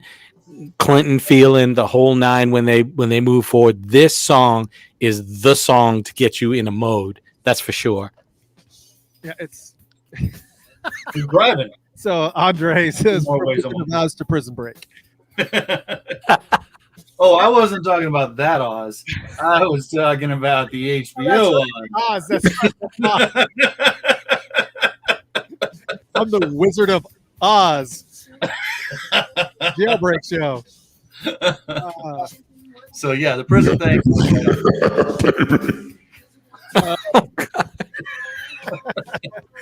Yeah, I mean, Funk was obviously one of those songs that came out on Graffiti Bridge. It was great, but you always knew that's what the original song was, and it was probably edited. Right. And I don't think that I actually knew that there was a version of this song called "We Can Fuck" that was out there. And where did I hear it first? It wasn't on the. It wasn't. I can't remember where I heard it first, but I heard it. But it was good to hear a studio version of this get released. Was it the Purple Rain Deluxe? Is that where this came? It came up in a weird spot. You did. It wasn't. I don't know where it was, but I totally agree that it's one of those where when I finally heard the original version, because I hadn't heard the original version first. I heard, of course, the Graffiti Bridge version. But when I heard the original, it's one of those that was like, man, to hear where we went from where we were and just what they added versus the empty version or the less of the extra stuff, it's still a perfect song. Like it's still just a beautiful song, like Beast to me. Yeah, I'm looking at the 1999 because I think this is where it appeared because it was a weird placement because I was surprised that it showed up on this because it was so out of order. You're out of order. It was it was in a weird spot because it was not. Maybe this wasn't it. I'm trying to see. Well, I guess I could probably just look on Spotify, right? It was a Purple Rain Super Deluxe. That was even more out of place. But well, I guess it's a little bit closer than 1999 was. But yeah, so it appeared on the Purple Rain Super Deluxe, which was bizarre because this was a song that technically was released on Graffiti Bridge many years later. Not almost 10 years later, I guess what Graffiti Bridge came out in 89 or 90. So you're talking about a song that was 6 years removed from Purple Rain for sure. And so it was just a weird placement to have this song. Yes. Okay. I got it. He wrote it in there, but I think you saved this for the Graffiti Bridge Super Deluxe or whatever it is that you're going to do once you get there. Yeah. Because it would just seem like a weird placement, but let's talk about the song itself and why it obviously deserves to be here. This particular version is a much longer song. It is how long is this song? This song is it's showing it's 10 minutes long. So this is a 10-minute long song compared to the whatever it was 3.5-4 minute version that We Can Funk was. And this one actually had a lot of dialogue, a lot of Prince dialogue later on in the song, where he's kind of talking about, oh, you're the best and all this stuff that he's doing. And it's very sexual, and you can hear a lot of sexual tension in his voice and how he's just trying to, it really seems like he's just trying to get into this girl's pants, and he's just telling her whatever she wants to hear. And he's just like, just piling it on. So I think that's part of the mystique of the song, is the way that it's kind of built out like that. And of course the title itself is very direct and forward. And, in any song, when you have lyrics and you say, I can tell you things that get you excited, things you never heard, Kama Sutra, I could rewrite it with half as many words. I mean, pretty much anybody who hears that's going to go, love that line. That's one of my favorite Prince lines of any song. Isn't it? It's freaking awesome. This song, I will admit, as the song breaks down further into the song towards the end, it's such a long song where they starts adding voices and he's layering more voices and more voices on top of it. That song is what inspired me for one of the ones I wrote. I remember when it was that the kept layering more voices on top, and it was just like, oh my God, this is just amazing, like the most beautiful ending of a song that I've ever heard. I don't know, that's just me though. Yeah, and all this extra dialogue at the end here, this oh baby, this is excellent. No, it is really. It's like, I'm sorry, it's just, I don't know. I've just never felt this way before. No, I'm really happy, really. I guess I met you and I just don't deserve it because you're so special. No, I'm not like you. You're perfect. You really are. And this whole thing is just, it's just this whole, like he's overwhelmed with this person, and he's just trying to get to the finish line here, but he's just like piling on, and just the way that it's vibed out, it's a great freaking song. I can be your girl or boy. I can be your toy. All right, let's dance. It's up to you. You can fuck me, baby. I'll fuck you. We can. I mean, come on. And then the very last line of the song is, please fuck me again. That's the last line of the song. Boom. Done. I think this firmly sits at number 9. Technically, it should be much higher just based on that content, but it is what it is. Anyway, and that is almost a tie with these songs in this area. I was wondering what you were doing. I was like, he was moaning a little bit long, wasn't he? I was like, what did you say about the Kama Sutra again? I think he's rewriting something. Something's happening. I'm gonna have to. Hey man, turn that shit off.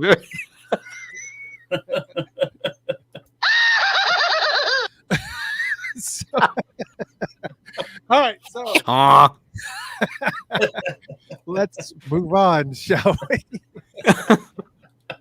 This is always better when we have drinks when we're doing this. This is better. Yes, agreed. Much better.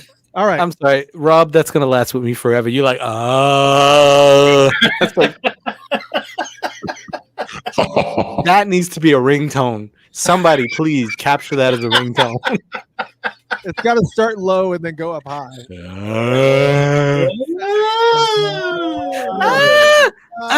Somebody on the phone for you. Call from your wife on line 1. All right. So let's move on. All right. Number 8. Head. Boom. Head, yes, head. Okay. It's okay. Yes. The next one is now. This is just seems like one of these. This is so friggin' obvious. Now, here's the thing, though. I really want to pay attention to the scores on this one for head. It's number 8 on the list. Number 8 on the list. It is for graphic detail. I gave it a 50 because it's not talking about the process. It's not talking about it's not detailed. Process. It's not doing it. What I'm talking about. What kind of process are you looking for? When we talk about Rapopgo the Zipper, then we'll talk about it. Okay, then we'll talk about the process that I'm referring to. Process. You analyze too much. Baby. Let me ask you, what exactly is your process here? I'm feeling like, baby, I care about you, but what's your process? I just need to know. What's your doctor's name? what's the foundation of this particular process that you're Wait, stop right here. What's your inspiration for this part? I need to know. Como se llama, mama? All right. So, all right. So, I and Rob kind of agreed on the graphic detail side. He went with the 60. Jeff, you went with the 70 because you kind of felt like maybe that's kind of high for graphic detail for something that doesn't talk about processes. Okay. Let me tell you why. Let me explain. I'd like to. All right. Yes. Let's go into explore this. To me. See, what happened was when I was listening to the song, it kept repeating. Yes. No, but in my mind, when I hear the song, it's all about a shock value song. Yeah. So it's straight to the point. You don't need any more details than that. It's head. There it is. Like that's all I need till you get enough head. So to me, you can't get more graphic than that. You don't have to tell me anything else about accidentally getting me caught in a zipper while zipping it down and none of that other stuff. Just boom, straight to the point. I don't need to know what you got stuck in your tongue. I don't need the process. I'm processed. Category. It doesn't matter. That's the category. Is it graphic in detail? That's the category. He's coming on her freaking wedding dress. Yeah, that to me. Do you want? To me, that's detail. I think there's a lot of graphics in that. One of our presidents was so inspired by this song that he said, "I want to repeat this for posterity. I want this to be a part of history." Man, graphics to me. But he said he uses spunk. He uses other words. He's talking about on your dress. It's too late. We're doing it till you're red. I mean, to me, that's pretty detailed. You're burning up. I mean, come on. I did not have sexual relations with that girl. And she did not inhale. Hand me my cigar. All right. It's a good one. Number 8. It's a good one. All right, let's move on. Are you satisfied now? I mean, No.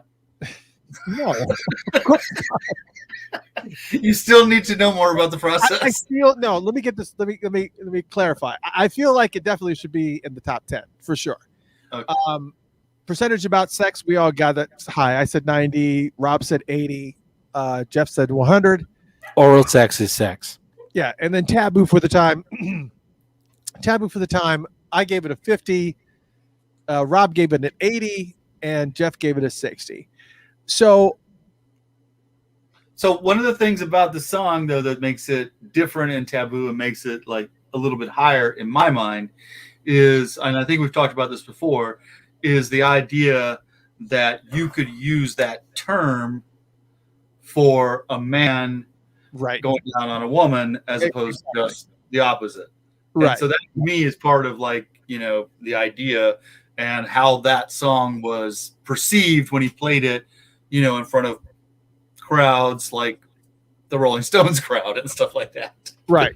And the reality of it is that, you know, literally you're giving someone head if you're using your head. But yes, it's perceived in a very female to male way. And he experienced the same exact thing. We talked about this before when we talked about the song Jack You Off, when we had Brown Mark on the show, and Brown Mark was saying we were performing in front of the Rolling Stones and they just lost their friggin' mind because, you know, they were throwing things at us. It was really violent. And then Brown Mark said, Prince turned to me and said, play Jack You Off. And he was like, oh, fuck no. Are you serious?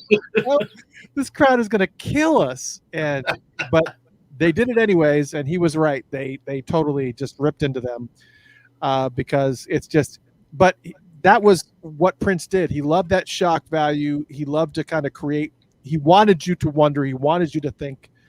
And just, you know, so that's and the other thing that's happening here is that, you know, it's you know, Prince and Lisa, and she's singing a part, he's singing a part, and it's a freaking wedding, and oh shit, I freaked Jeff out. He'll be back. He said, oh no, I gotta go. Like, I'm out of here. Didn't know this. But yeah, so that's part of why it's like kind of like on the edge there. It's like, you know, you're at a wedding and, you know, I mean, I know this shit happens, but, you know, and the way she's singing back to him, you know, it's, damn. And by the way, I don't know if he's okay. He's back. And by the way, while we're talking about Lisa, happy birthday, Lisa. Lisa turned 61 today. Happy birthday, Lisa. Woo! Yeah, absolutely. If I could do that, I'd do it too. Yeah, that was, you know. So, happy birthday, Lisa, for sure. Jeff, we keep losing you. I don't know if it's intentional or not. If you're just like, you know, trying to make sure that you don't have, I don't know. Where I was going with that. Let's go down the list. Oh my gosh. I guess we got to turn on the voice here. Number 7, Love Machine. Now this one, this one obviously is technically the time, and it is. And a lot of people say, "Hold on a second, I want to pull up something." I wanted to pull something up here. A couple things I wanted to pull up on this, and this was a song that our good friend Lisa Fiorello, who has been on the show a few times, she's amazing. She's so much fun, and this was a song that she did when she was pretty friggin' young, actually, to be totally honest, and it was kind of a little bit of a shocker because she was very young. I think I can't remember how old she said she was. I think she was saying she was like 15, I think, at the time or something like that, or maybe 16, I think. There comes 16 again. Yes, it is what it is. I was trying to pull up the song while I'm talking, and I can't chew it. I can't.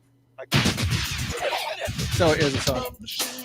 But anyways, so it was kind of surprising, actually, because she was saying, I didn't really think about this song as being on this list, especially in this position number 7. But when you look at the lyrics of this, I've got the toys to turn your body out. I've got the noise to make you scream and shout. The love machine will take your body higher. Because if you don't, then I know you're a liar. 17 tongues licking from the neck down and moving at a quick speed, circular motion, round and round. I said it round and round like you like it. You like it? I can lick it like you like it. And then, of course, then it says, love machine, don't bathe. The love machine cleanses with a little face like a car wash, spitting out soap and oil. Ain't never been a cleaner girl in the whole wide world. The love machine will put it on you right. Right. So it's one of these songs that it's one of these poppy type of dance songs, and you're not really paying attention to the lyrics, and you're not really paying attention to what's going on. And then as you start to listen to it, it's like, oh my gosh, there's a lot going on here that you really didn't. That's really surprising. So the algorithm on this song picked up like something from virtually every category: innuendo, double entendre, masturbation, the sounds, the sex acts, the sex words, the toys, euphemism, some profanity, parts of your body. I mean, everything. And that's part of why it got scored the way it did, because like there's a little bit of everything in this one. Some of the other songs are like heavy in one area or the other. This one's kind of like across the board. This was one of those songs that to me was the art of saying it without saying it. Right. It was just so well done creatively. Euphemism, like you said, just everything else, but you know what I'm talking about. This was that song. Well, I don't know. 17 tongues looking from the neck down in a quick speed circular motion. I mean, that's pretty. Well, that doesn't leave a lot. That's the process that we were talking about earlier.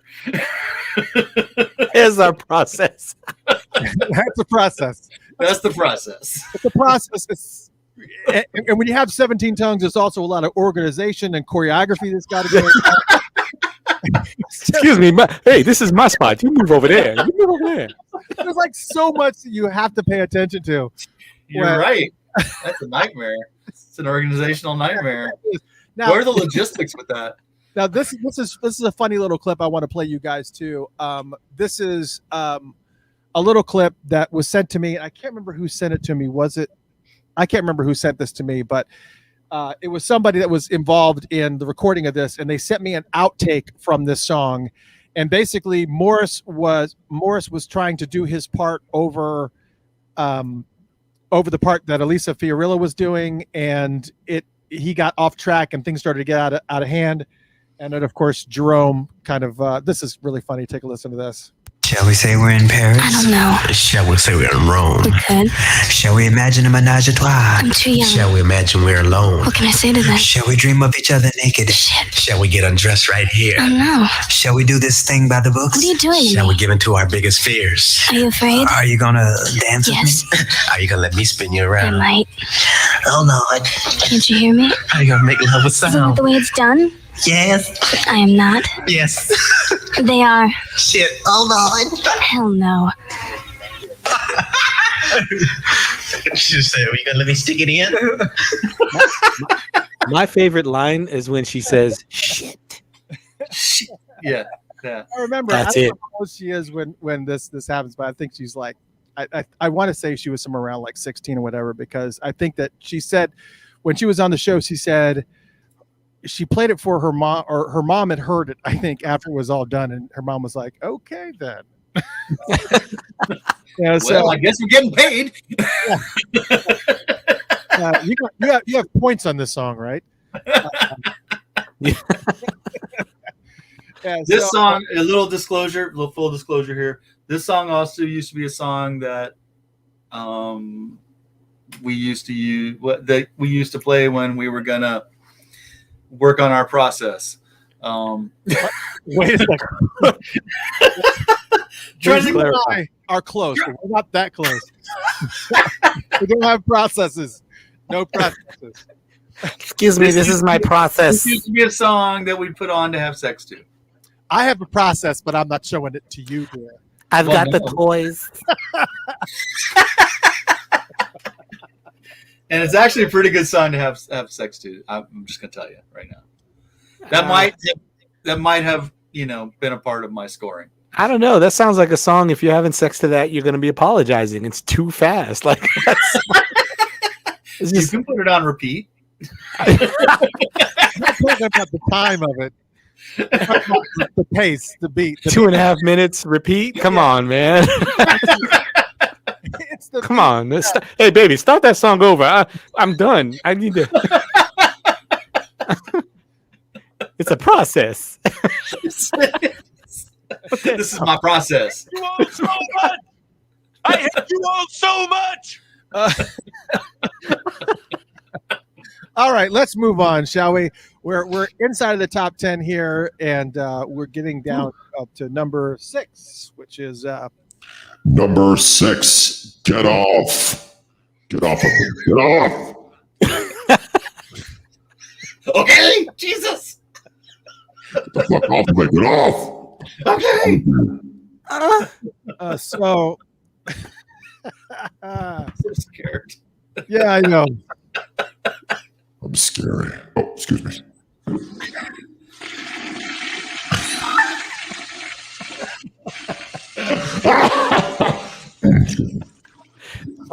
Wait. You just are we in the bathroom now? That's what's actually I'm sitting on right now. It's my Okay, got it. That I explains. give Get Off so much credit because the nature of the song was, to me, was right where people were on the fence of how they feel about Prince. Like, what do they really think based off his albums? And I remember him, I think it was Arsenio Hall. Where he did that song and hit the butt out jeans. No, that was the awards. It was the Was it the awards? I think it was the music awards because when it was Tony M, all three of them were on. Tony M, Damon D, and also wasn't Morris. But there were three members of the MPG that were on the show, and they were telling the story about that show, and that Prince had first off, the butt's not out of the pants. It's right. No, wait, we know that. It's flesh colored. We know that. Fabric. But they obviously didn't know that at the time, and Prince kept his outfit hidden from NPG until they were right about to go on stage, and they had this whole dance thing, and then Prince comes out with that on, and there's a part of the dance move where he goes down on the floor face down, and Damon D has to come down on top of him, and he sees the jeans and he sees the cutout, the butt cutout, and he's just like, and he is like, he said it was like a reverse push-up. He said he was like. He said he kept his arms like so friggin' straight because he was just like he didn't want to get too close.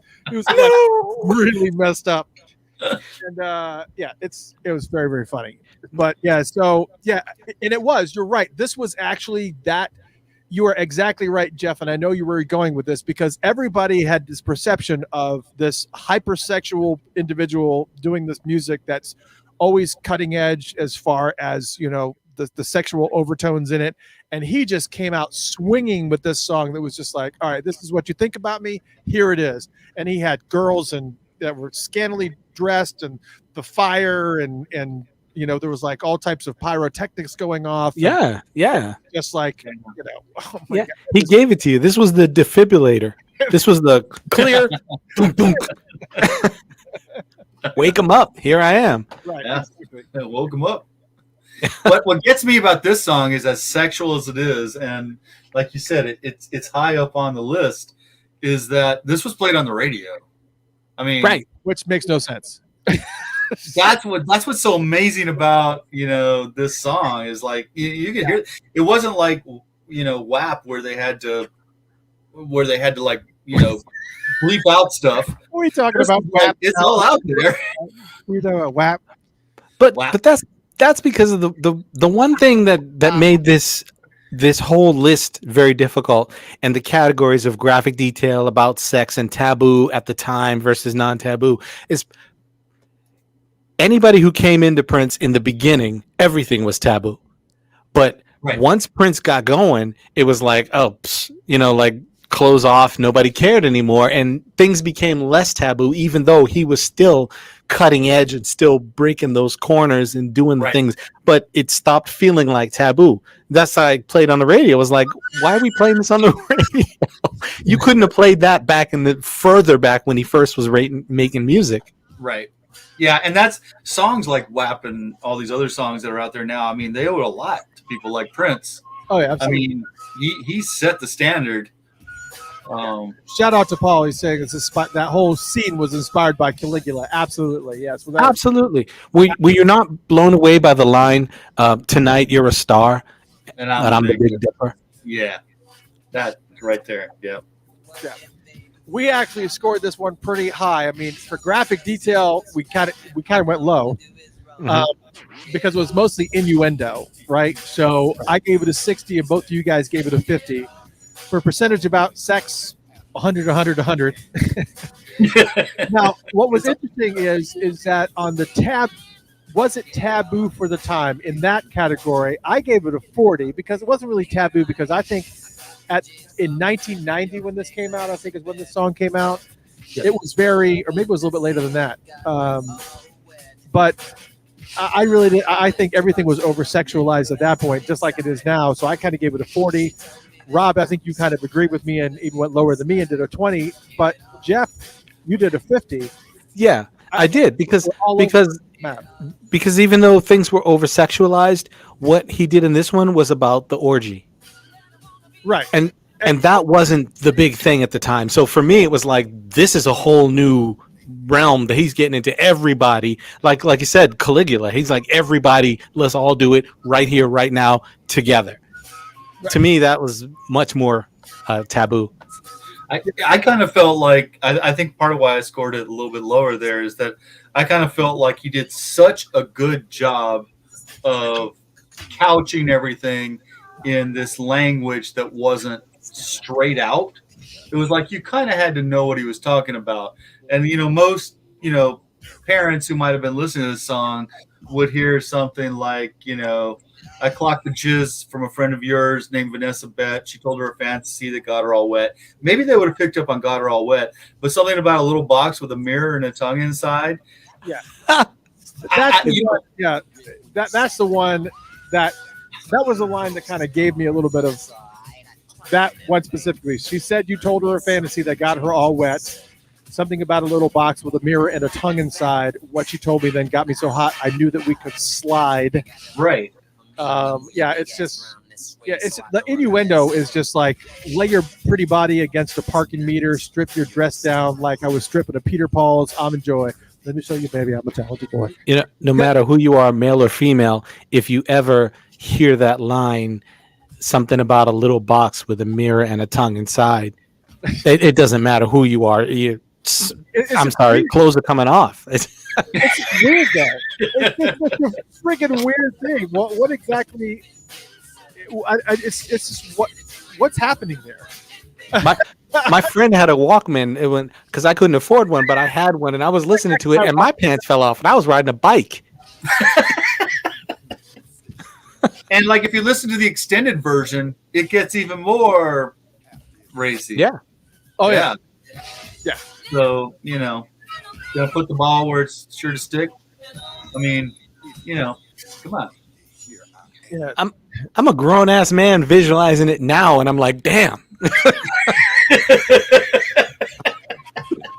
It's definitely up there for sure. Here it is. All right. So, anyways, that's number 6. That was Get Off.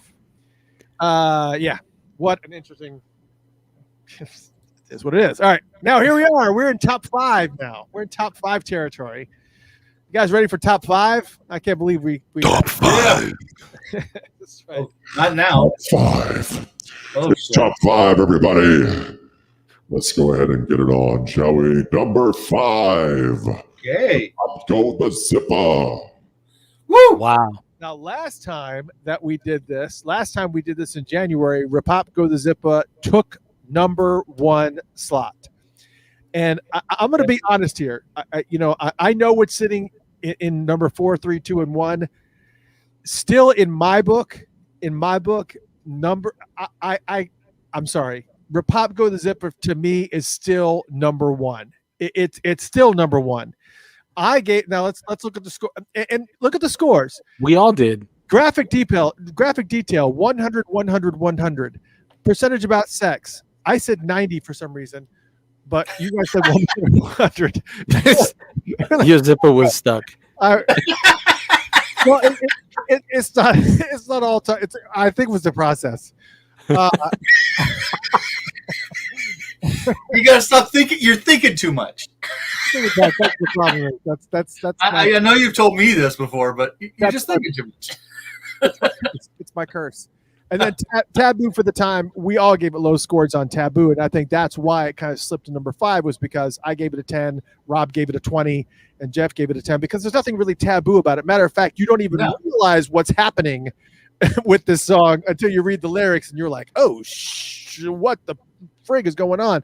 And a lot of people here that are listening that have heard this song in the past have probably never thought about this song as a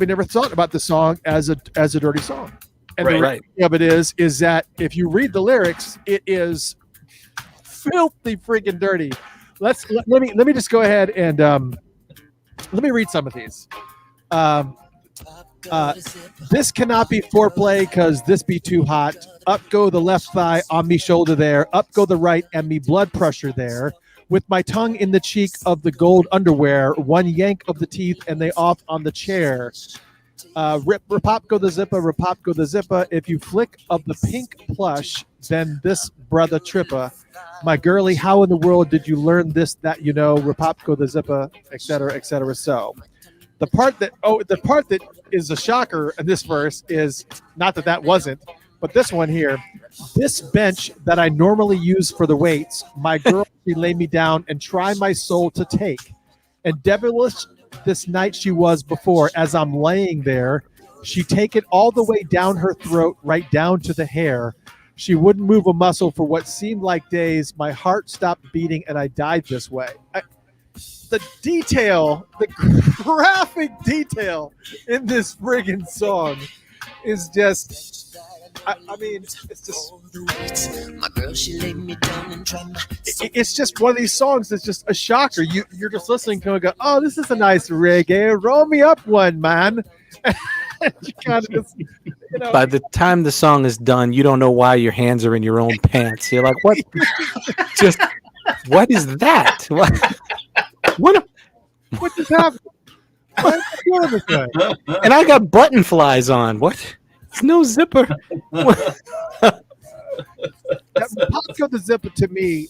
I mean, I know it's sitting in number 5 on this list now that we're redoing this, but in all honesty, for me personally, I can't think of a song that is more graphic in the way that it. And maybe it's because of the fact that I don't know all of the algorithms of the Rob Rhythm Masturbator programmer, whatever we're calling it.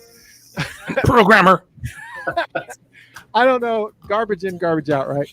So I was just looking at that. One of the things that I did add some. I actually added some manual. That's a weird thing to say in this context. I actually manually adjusted some of the lines because it didn't pick them up, and then I actually manually adjusted some things down. Like if you flick of the pink plush, then this brother tripper. That one I actually pulled out. So why would you? I can't. How would you pull that out? You can't even find that most of the time. You know what he's talking about. Oh my God. What are you talking about? So see, Rob. If I had left those in, that would have brought us up by 160 points, which would have put us probably in the top 2 or 3. So that was the one because it was too. It wasn't like. It wasn't straight ahead like everything else was because by the 6th line, he's already telling you to put your thighs on his shoulder. Yeah, this is the perfect example of the man trying to gauge what we doing. See, but that fit in you with and your all damn the rhythms. But it fit in with all the other adjustments I had to make on the other songs. So you may have a point here. This song might should have been up higher. You give a good point. It's just the way that the song is laid out. It's just like on his weight bench. It's just laid out in a way that's well, we accept it. It is what it is, and this is how we ended up. So it's number 5 on the list. But this is how we got where we are. Last time that we did this in January, this was the number 1 spot because it just was. So it did not maintain its supremacy. It's not the king of the hill anymore. So it makes you wonder exactly what is, unless you guys saw Rob put up the list earlier, Which he did. The song that knocks it out. Actually, there were a lot of adjustments for that one too. So I'm just saying. Oh my God! You and your adjustments. The computers are going to take over. You can't just let them take over. You got to. And for those that don't have any imagination, Elaine is laying it all out for you. Oh, thank you. He said the computers are taking over. You can't let them take it over. But you wrote the damn program. It wasn't that I didn't catch what it was talking about. It was that I felt it was kind of obscure. It's that damn algorithm. From algorithm. Rhythm. That's what we're gonna call it. We're gonna call it the algorithm. Algorithm. Algorithm. I've called worse.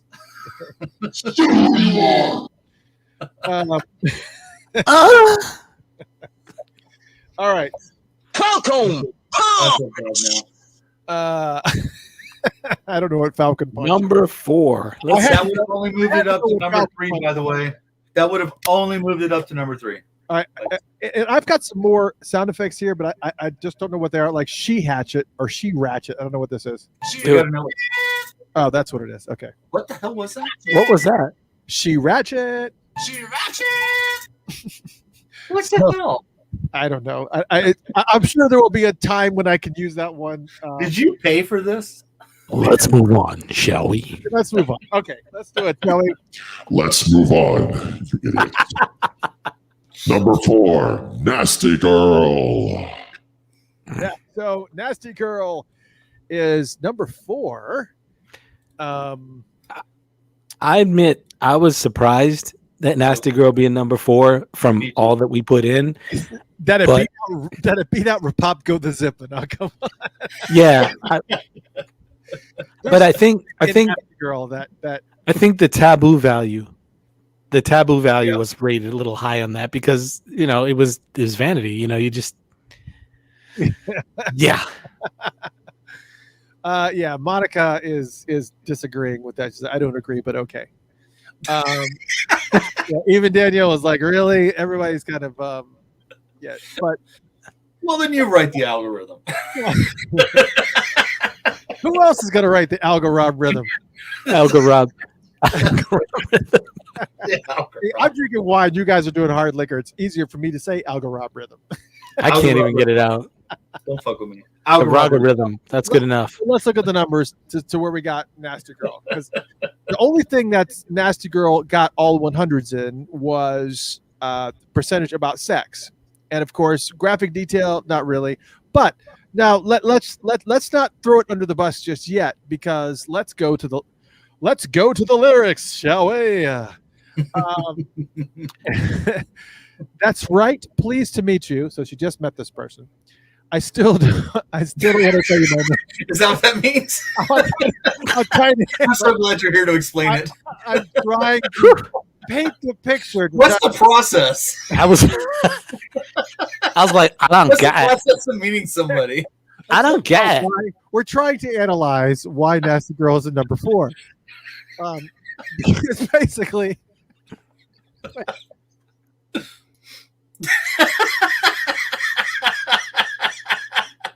I still won't tell you my name. Don't you believe in mystery?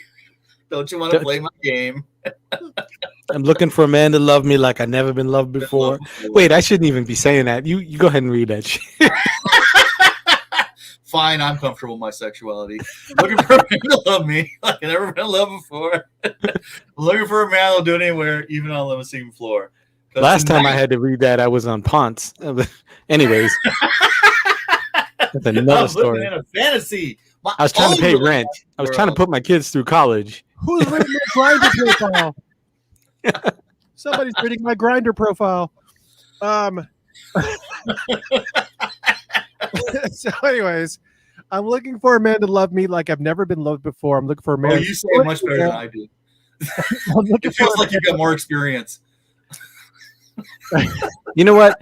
I think we need to base this strictly off the video. True. That there's some truth to that. That's absolutely, positively some truth there. yeah, I mean, if you think about the video, you can obviously run the video in your head, and it's for sure. And we can do a Rob thing. No wait. That's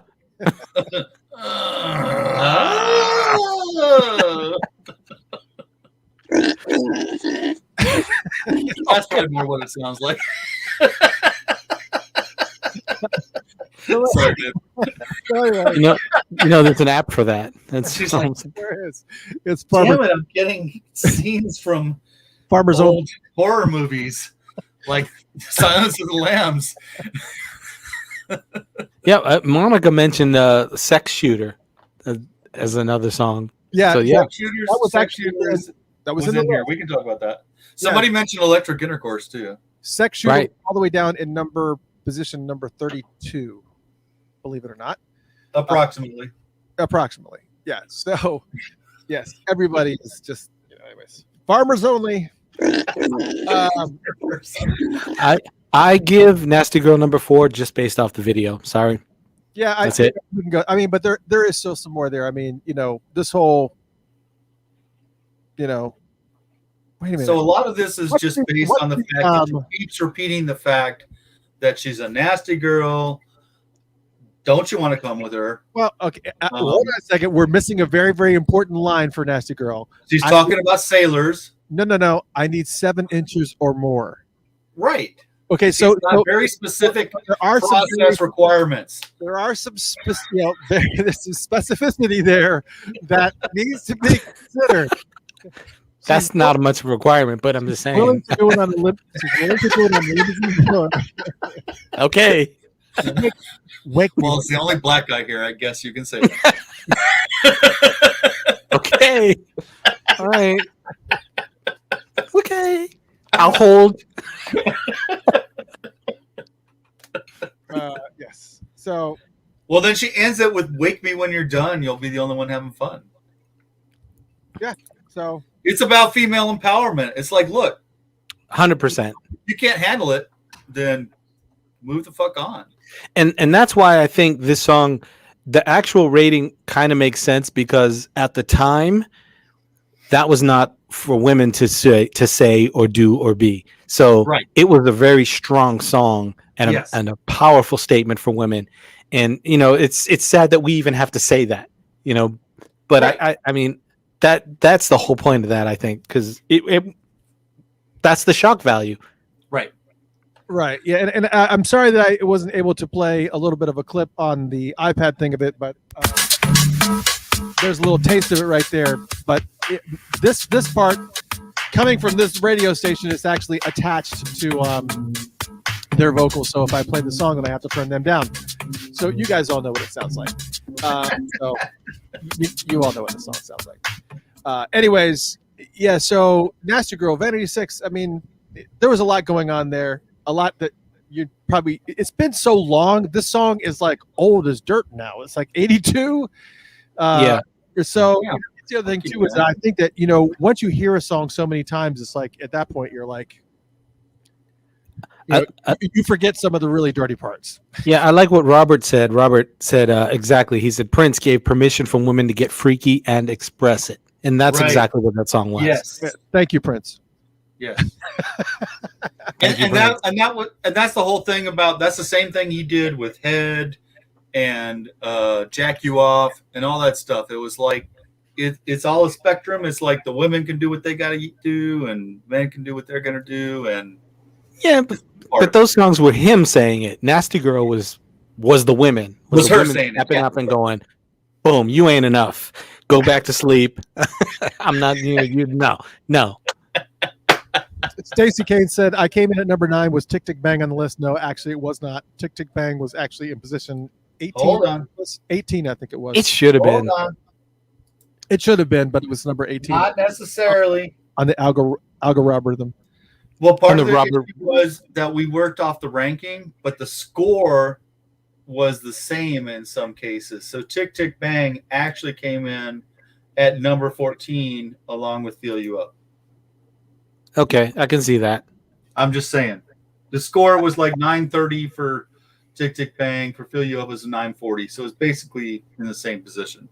And when you talk about some of the stuff that's more graphic in detail, that's the other thing too, is that graphic in detail got more weight. Yeah, well, let me taste your honeybee. Let me taste your honey. Taste your honey. Taste your honey before it go bad. Wait, who are you talking to? That's Tick Tick Bang. I mean, come on. It's Oh, okay, gotcha. wow. He'll catch up. Stop it, sweetie.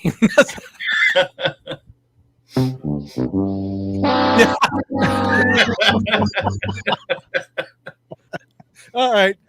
Damn, all I saw was Bob Barker just looking at me like, all right. Yeah, okay. All right. Let's do it, shall we? Now let's move to number 3, damn it. Number 3, I Want to Melt With You. This one surprised me. Yeah, it did actually. I Want to Melt With You came in number 3. And that's, it's just a little bit, again, it's high on the graphic detail. The graphic detail is really what holds the most weight out of the 3. All these categories are weighted differently. I Want to Melt With You had a 70, 80, and 80. I gave it a 70, and Rob and Jeff gave it an 80. We all gave it 100 across the board for percentage about sex. And then Taboo was low. I gave it a 10, Rob gave it a 20, and Jeff gave it a 30. But again, it's one of these songs that if you're not paying attention to the lyrics, it will just go right by you. It's kind of not as graphic as Rapopko the Zippa, but it's still one of those things where it's got a ton of innuendo in here. Slow and slippery, groovy. If we bathe in each other's hips, in other words, get close enough to stick, and I'll melt with you, and you can melt with me too, and we'll groove and groove until the earth moves. I'm gonna melt with you.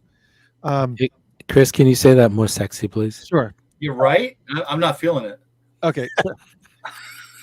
You need to represent Slow, number 3. groovy. If we bathe in each other's hips, in other words, get close enough to stick. And I'll melt with you, and you can melt with me too. And we'll groove and groove until the earth moves. I want to melt. Boom. Worthy of number 3. Yeah. Hey, Don't look now. There's a river of blood. You must have been a virgin. What am I guilty of? Oh, no. Can I get that program?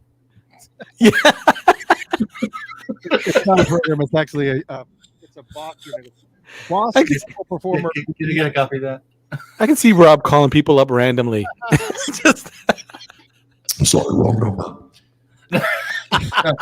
I don't want to use it on the phone, really. Well, it depends on, But yeah, I like that. According to our records, your car insurance is about to run out. Your warranty is about to expire. Well, I think the other part that kind of goes into a little bit more of the details is, that you're getting in the sexy mode, and he talks about wanting to melt with her, and then it kind of shifts to "Don't look now, there's a river of blood. You must have been a virgin. What am I guilty of? Oh no, are you afraid? Then take me to the next phase." And then it goes back into the chorus again, slow and slippery, groovy. It's just the visuals that the whole thing creates is it's graphic. It's a lot more graphic than you probably would think if you unless you're reading the lyrics. All right, what's the next verse on? I'm thinking about the quivery ocean. Yes. And dripping all over your every motion.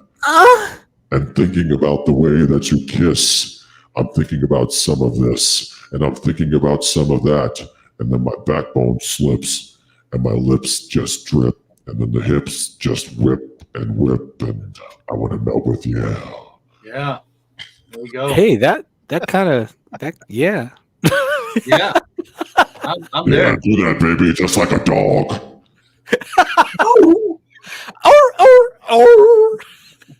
Surely there's got to be a dog. There's got to be. This is probably close enough.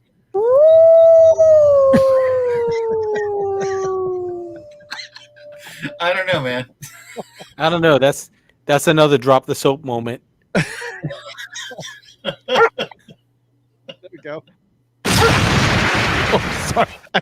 the dog. Sorry. He blew up the dog.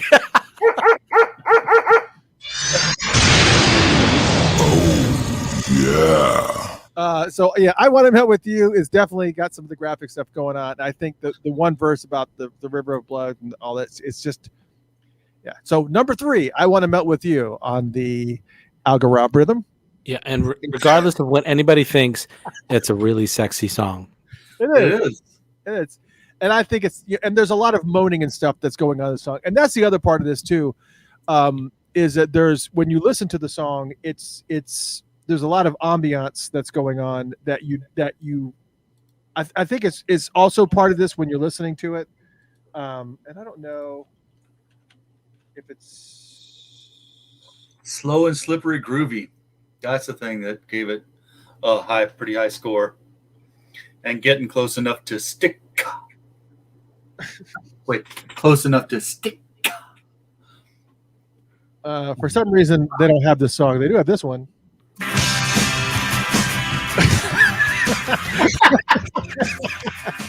I'll stop the world and melt with you. We selling Burger King now.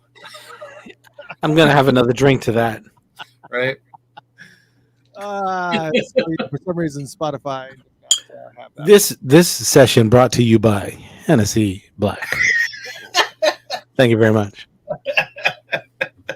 I'll probably get in trouble for drinking all of this, but somebody's got to do it.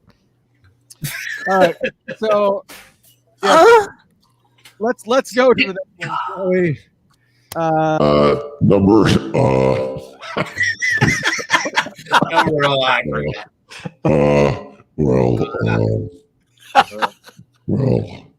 number 2, 18 and over.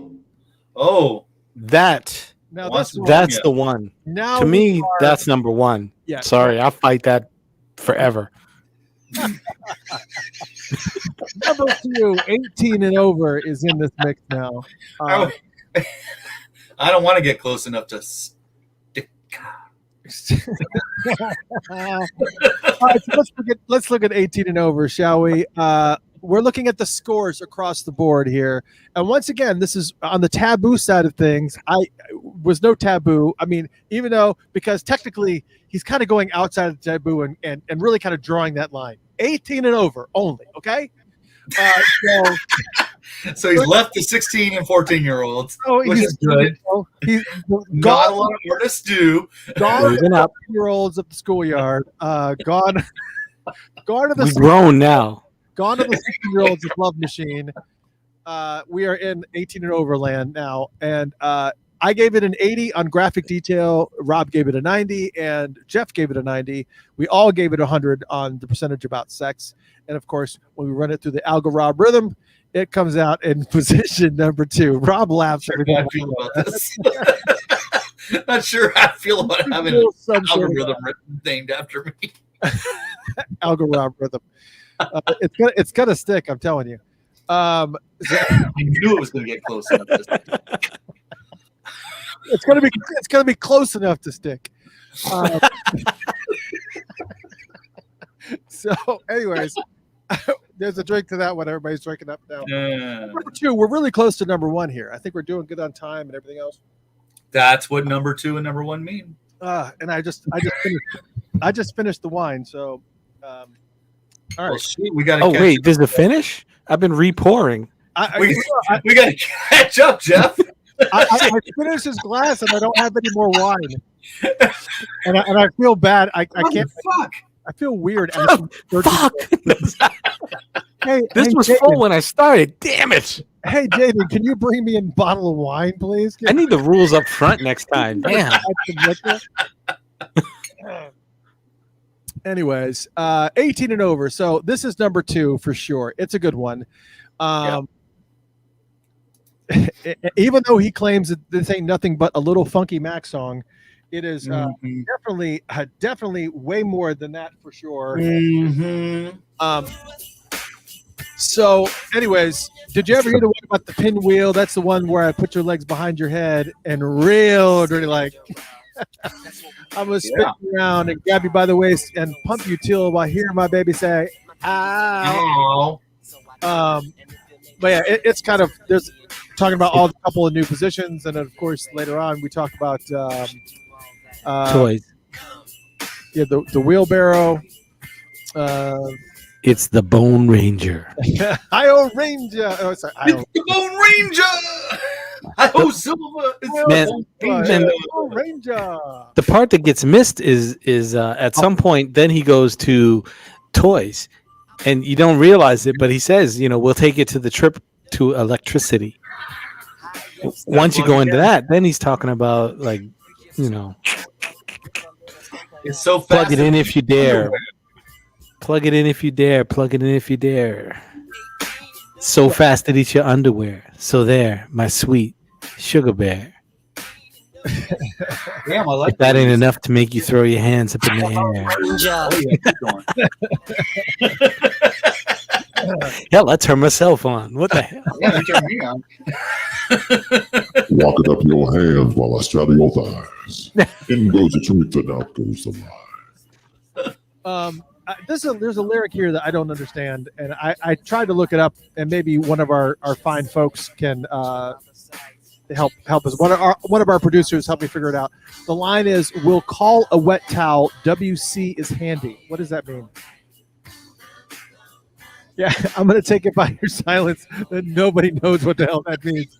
The line is, "We'll call a wet towel. WC is handy." And then handy is capitalized.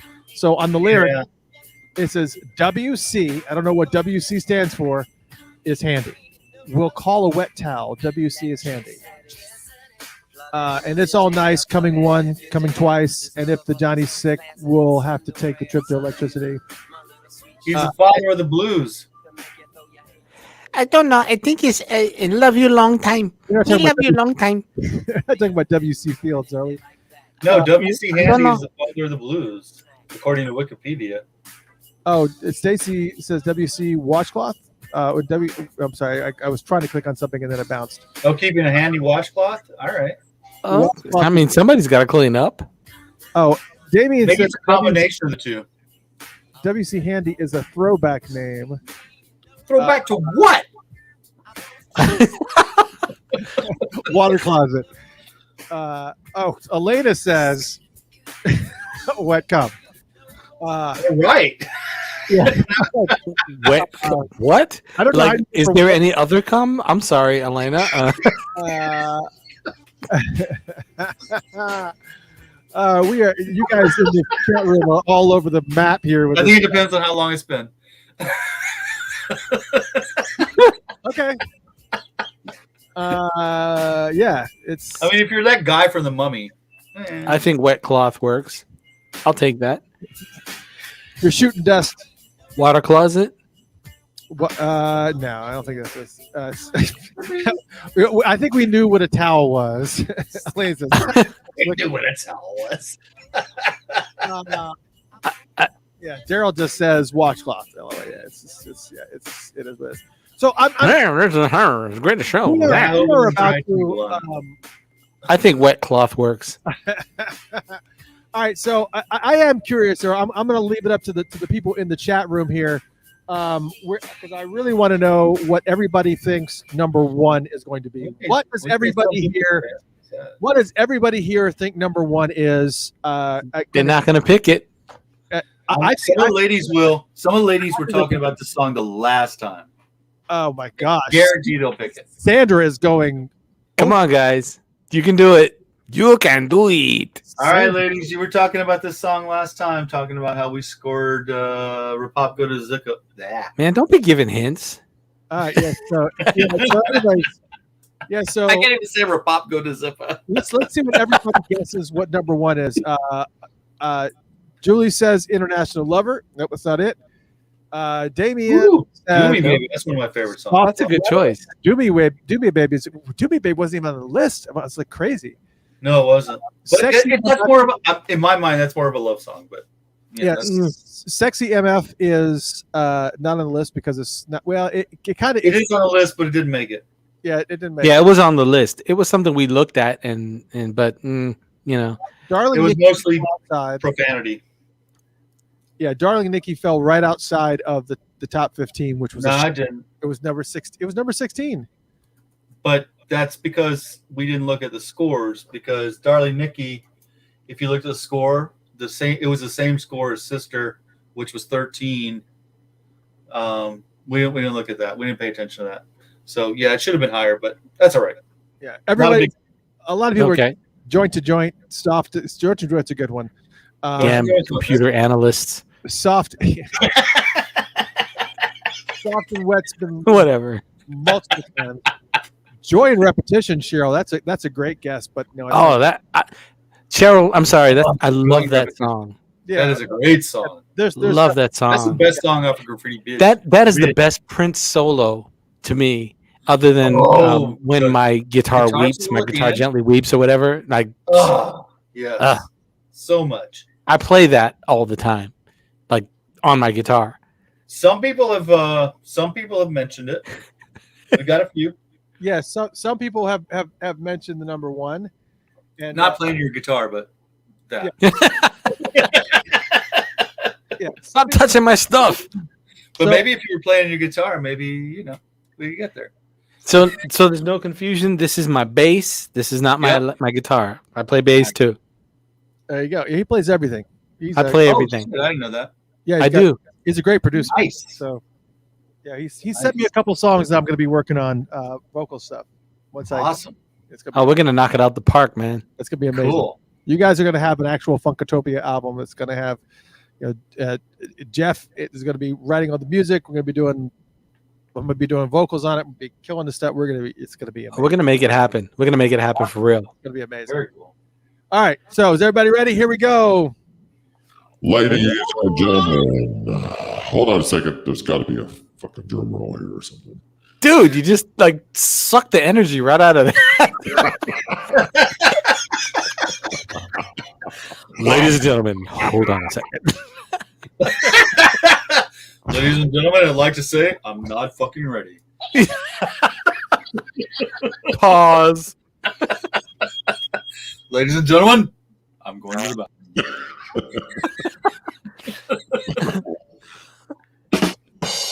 Anyways,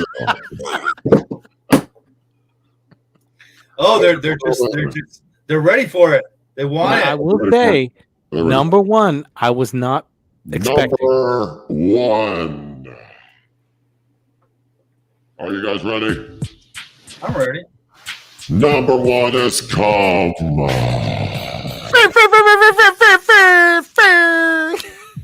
It's fitting that this comes at the very end.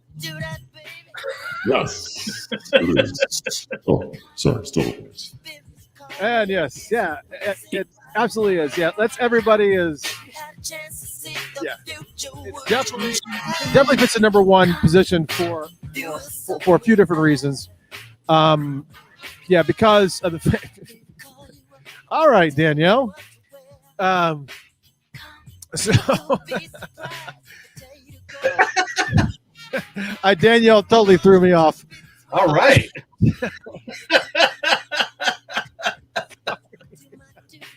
Everybody's happy about cum. Why not? Who isn't? Who is not trying to get there? Yeah. Anyone who isn't shouldn't be on this particular night. Number one position is definitely cum. And when you look at the rankings across the board, while it didn't rank as high in graphic detail, it's full of innuendo in the whole entire thing. I gave it a 70 for graphic detail. Rob gave it a 90. Jeff gave it a 60. On the percentage about sex, for some reason, I gave it an 80. But so did Jeff. Because if you look over the lyrics, if you actually pay attention to the lyrics, there are some things in there that's not. It's more about wooing her than it is completely about sex. Rob gave it 90. If you read the lyrics verbatim, it is what it is. But the whole. Anyways. Well, it's taboo for the time. Let me finish the thing. As far as there's no process. You can't deny the song because, all right, think about it. He says "come" every single other word. Exactly. Every line. other line is come. You know what? It's a mantra. I went in and manually adjusted this by 420 points based on how many times he said "come," and it still ended up being the top. It's a mantra. It's like no matter what, every line you got "come." Right? It's ASMR. It's "come." Yeah, it is kind of AMSR. But if you think about it, it's as far as an action is concerned, it's a little bit unrealistic. How many you can't Dude, this is the epitome of suggestive, behind the scenes, undercover, sneak the word in, suggestive, whatever you want to call it. By the time the song is done, you're manipulated. Yeah, you're gonna come. You're gonna. All right. I was in line. I was at the bank, and I was like, "Ah!" And you were listening to a song, and you had to leave. Yeah. I'd like to make a deposit.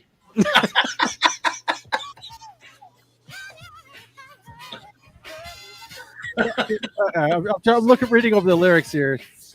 Obviously, some of the ones that everybody talks about. Long as you wash between your soul and through your hair, I'm gonna do it. Come, I'll do my duty there. That actually got removed from the scoring. Why did that get removed from the scoring? What? I was honestly manually. Damn it! I keep saying that word. The man. To see if like he's telling her to wash up before he does his duty. Yeah. Even after he washes up, it's still up there. Still hot. The reason the song is so successful is because everything about the song is the answer to any question asked. I'm pissed off about the coronavirus. What should I do? Come. Agreed. You should do that, baby. No more will you. You should do that, baby. It's you know what? It's better than ice cream. Like what makes it better? What makes everything better? They used to say ice cream. No, come. That's the answer to everything. I don't care what you're going through, what your life is. You forget all of that with one answer. Come. Right. So here's some sexy lines. When I lay you down, I'm going to tell you what to feel. Don't be surprised if I make you my daily meal. Licking you inside, outside, all sides, up and down with my tongue in the crease. Maybe I'll go round when I go down. Down. Baby, I'm really stressed out at work. I'm kind of not sure what I should do. Come. Oh, I love my job. Right. There's more. When I suck you there, I don't want to hear you scream. Don't talk or breathe. Don't cough or sneeze. Or just dream. Baby, my tongue's going to do things that you've never seen. Yeah. There it is. I'm eating ice cream. What Lynn says she's eating ice cream. Alana says Haagen-Dazs. I mean, I'm telling you, man, that's the song. No matter what your problem is in life, no matter what you're having issues with, come. There's the answer. There is one line here that another head scratcher, like a strawberry chocolate Fender Jazz mashed potato fuzz tone, all over your thighs. I don't know. Okay, what's so going on there, but so all right, I got a Fender guitar. Where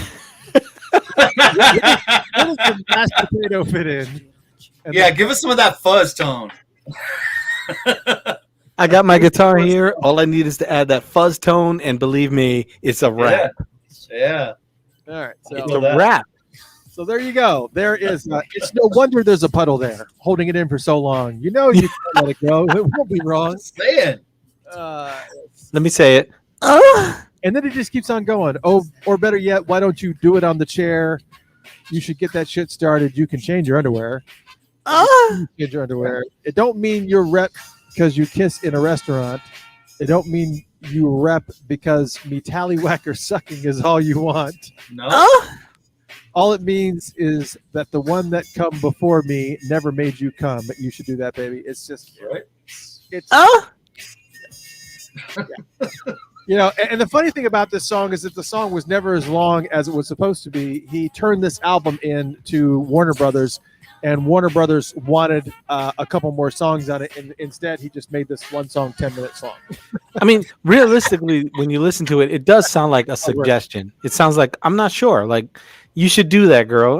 No more will you cry. You'll be good. You should do that. Hey, here's a reason why. You should do that. Let's just come. Come on, why not? You know, in the future, you might come if you had to see. Hey, in the future, if you had a chance to see the future, if you will, I'll do it too. Why not? Well, why not? Let's all do it together. Yeah, let's do it. You know, let's have a big cum fest. Everybody, just get the Rob Rhythmator, whatever the hell it is. All right, so let's go through the list one more time. Number 1, obviously, we just unveiled, was Come. Number 2 was 18 and Over. Number 3 was I Want to Melt With You. Number 4, Nasty Girl. Number 5, Rapopko the Zippa. Number 6 was Get Off. Number 7, Love Machine. Number 8, Head. Number 9, Weekend F. Number 10, Sugar Walls. Number 11, Let's Pretend We're Married. Number 12, Schoolyard, which was an unreleased track, but we made it. It deserved to be in here. Yeah, it did. Number 13, Tell Me How You Want to Be Done. Number 14, Underneath the Cream. And number 15 was Erotic City. And for those that wanted to know exactly what was outside, Just Outside, which it had almost the exact same score as, well, not exact same score. It was kind of a little bit different. Right outside, number 16 was Sister. And that was mostly because of the high scoring of on the Taboo line. And then right past that was number 17, which was Darling Nikki. Yeah. So we had the exact same score. And then, of course, somebody was asking about Tick Tick Bang, and that was Jack You Off. 19. Yeah. Jack You Off was number 20. Yep. So there you guys have it. That was it. That was the entire list. Oh, shit. You should have put this up at the beginning, man. Like you did? We talked about it. I did put that. It was the first phrase. I'm telling you, my man Kevin was like, hey, I already know the show. Good night.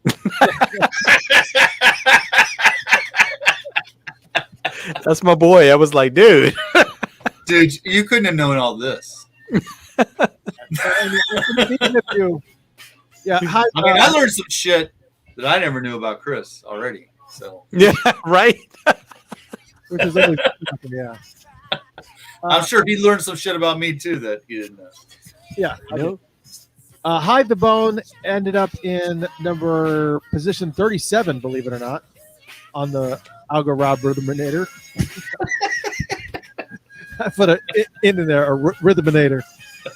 But that kind of makes sense when you really think about it, because it was more like, like literally, I got a boner. I'm thinking about sex all the time. Let me.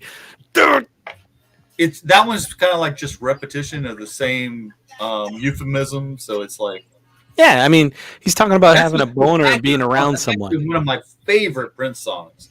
Love that song. But as far as like being up top, it's closer to the lower end, unfortunately. Yeah. Plus, we've all been guilty of that. Right? Sometimes you don't want it out there where everybody can see it. You need to hide it. No. Hey, Jeff, can you come up and read this question number 2? No, I'll take a 0. Right?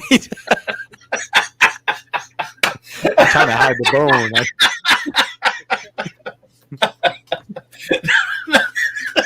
So I'm trying to. Well, that takes me back. I'm trying to debate whether or not we should post this list as the list that we had it.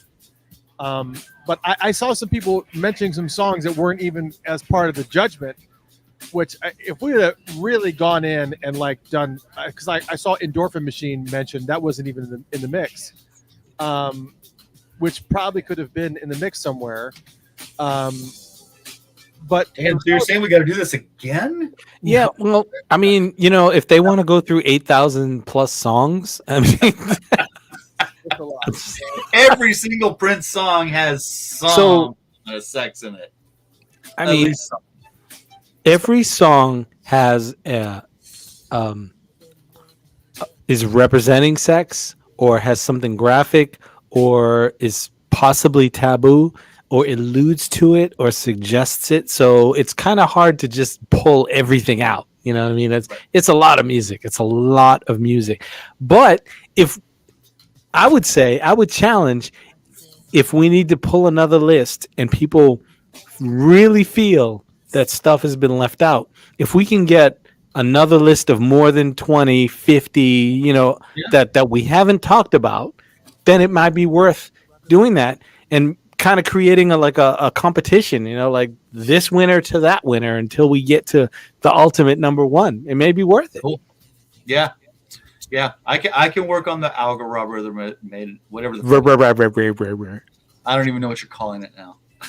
Algorithm is what we're calling. No, that's the algorithm. Yeah, I can work on the algorithm is what we're calling it. Only the soft alcohol drinkers can say it. I can't even say it. I can't say it anymore either. Soft alcohol. Somebody has to maintain some type of the wine. Can somebody say Johnny Walker Black and Hennessy Black? I can. Okay, so next time we do this, I will break out the hard stuff. Oh shit, we're doing it again. Damn it. Well, we'll figure it out. So yes, we will post the list. We'll let everybody have access to it. We will actually, Rob, you've already downloaded it in Excel spreadsheet format. So if you want to upload it, if you want to send it, well, I think you've already sent it to me. Just send it to me via email. I'll post it on Facebook and let people have their way at it, and we'll have a little bit of fun with it. But yeah, go check out the lyrics. Go see what's actually being said, you know, and process it. This list actually has links where you can click on the link and read the lyrics to the song, because it's important that before you go, oh no, that song doesn't count, you need to pay attention to the lyrics, because exactly. Rapopgo the Zippa was a sleeper. And for most people were like, what? Why is that there? What is this? Right. And then you read it and you're like, oh my God. So anyways. Pheromone was kind of a surprise to me too, actually, when you brought that up. I was like, oh shit, that's a lot going on there. yeah. Pheromone, I'm still surprised that Pheromone fell that far on the list, to be totally honest, because Pheromone was that was one of those songs that fell just outside the top 20 too. It was position 21. Sort of. Yeah. Well, that's the problem. Is, like I said, once I looked at this, I was like, okay, well, you know, some of the ratings we judged, it was 16. It would have been 16. So, Rob, what you're saying is there's our list and then there's the programmer's list. Yes. The damn Matrix. That's what it is. It is the Matrix, yes. The man. That's the man right there. That's all. It is the man. Mr. Anderson. Chris will say it, the Rob rhythm, whatever it is. Algorithm.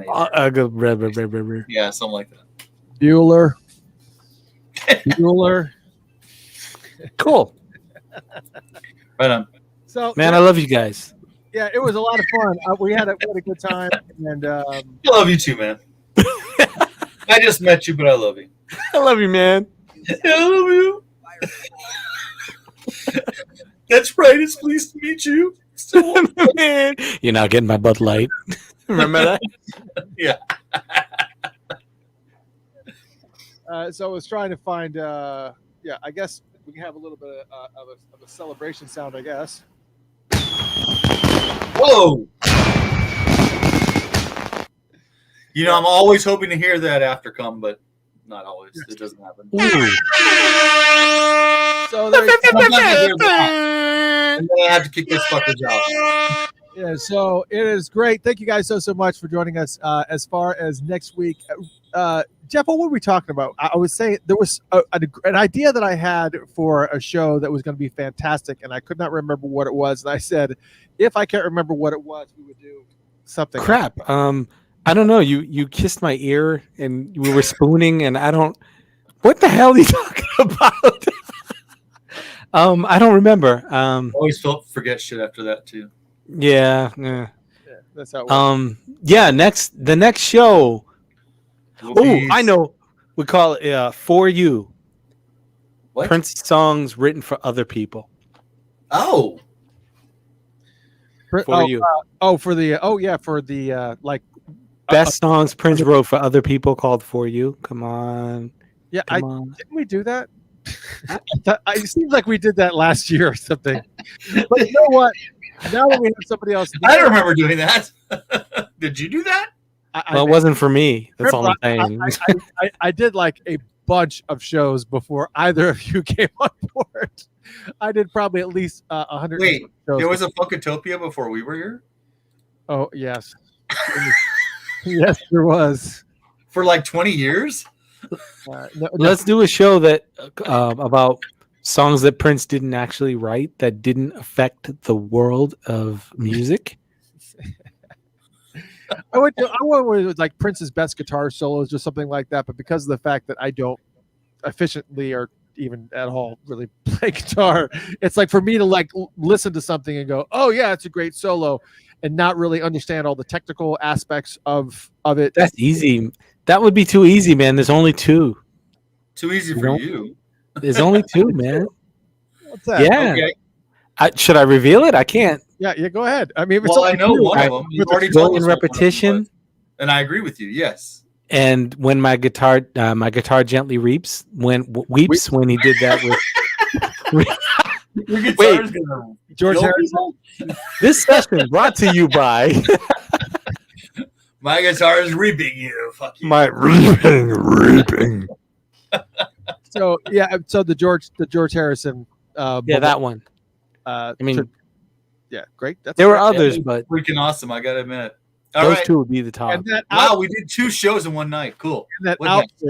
outfit, that black and red outfit was just killer, dude. It was like, oh my god, he looked freaking incredible in that suit. It's like, oh my god, it's like I need to get a black and red suit.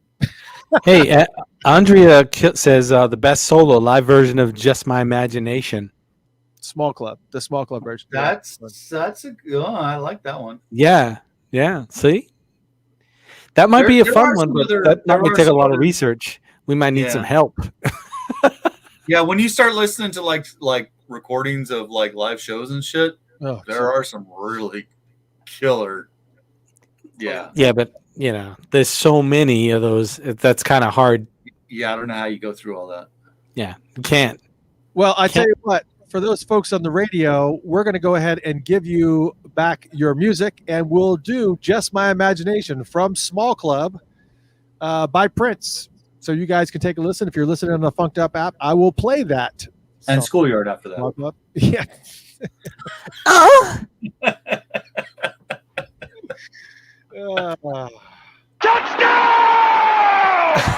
So, Yes. all right.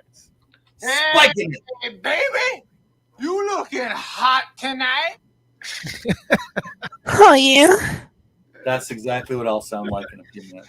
oh yeah. All right, so here we go. Just My Imagination. Thank you guys for tuning in to Funkatopia Live. That was the top 15 of Prince's dirtiest songs, and I hope that you guys even partially agree with that list. We will get that list posted ASAP, and then you guys can judge it and rip it apart. And if you guys have more songs that we forgot, we already saw a couple go by, like Endorphin Machine and whatnot, that we had totally missed for whatever reason. We'll make sure that we do it again with another list. More shit. Why not? I don't know.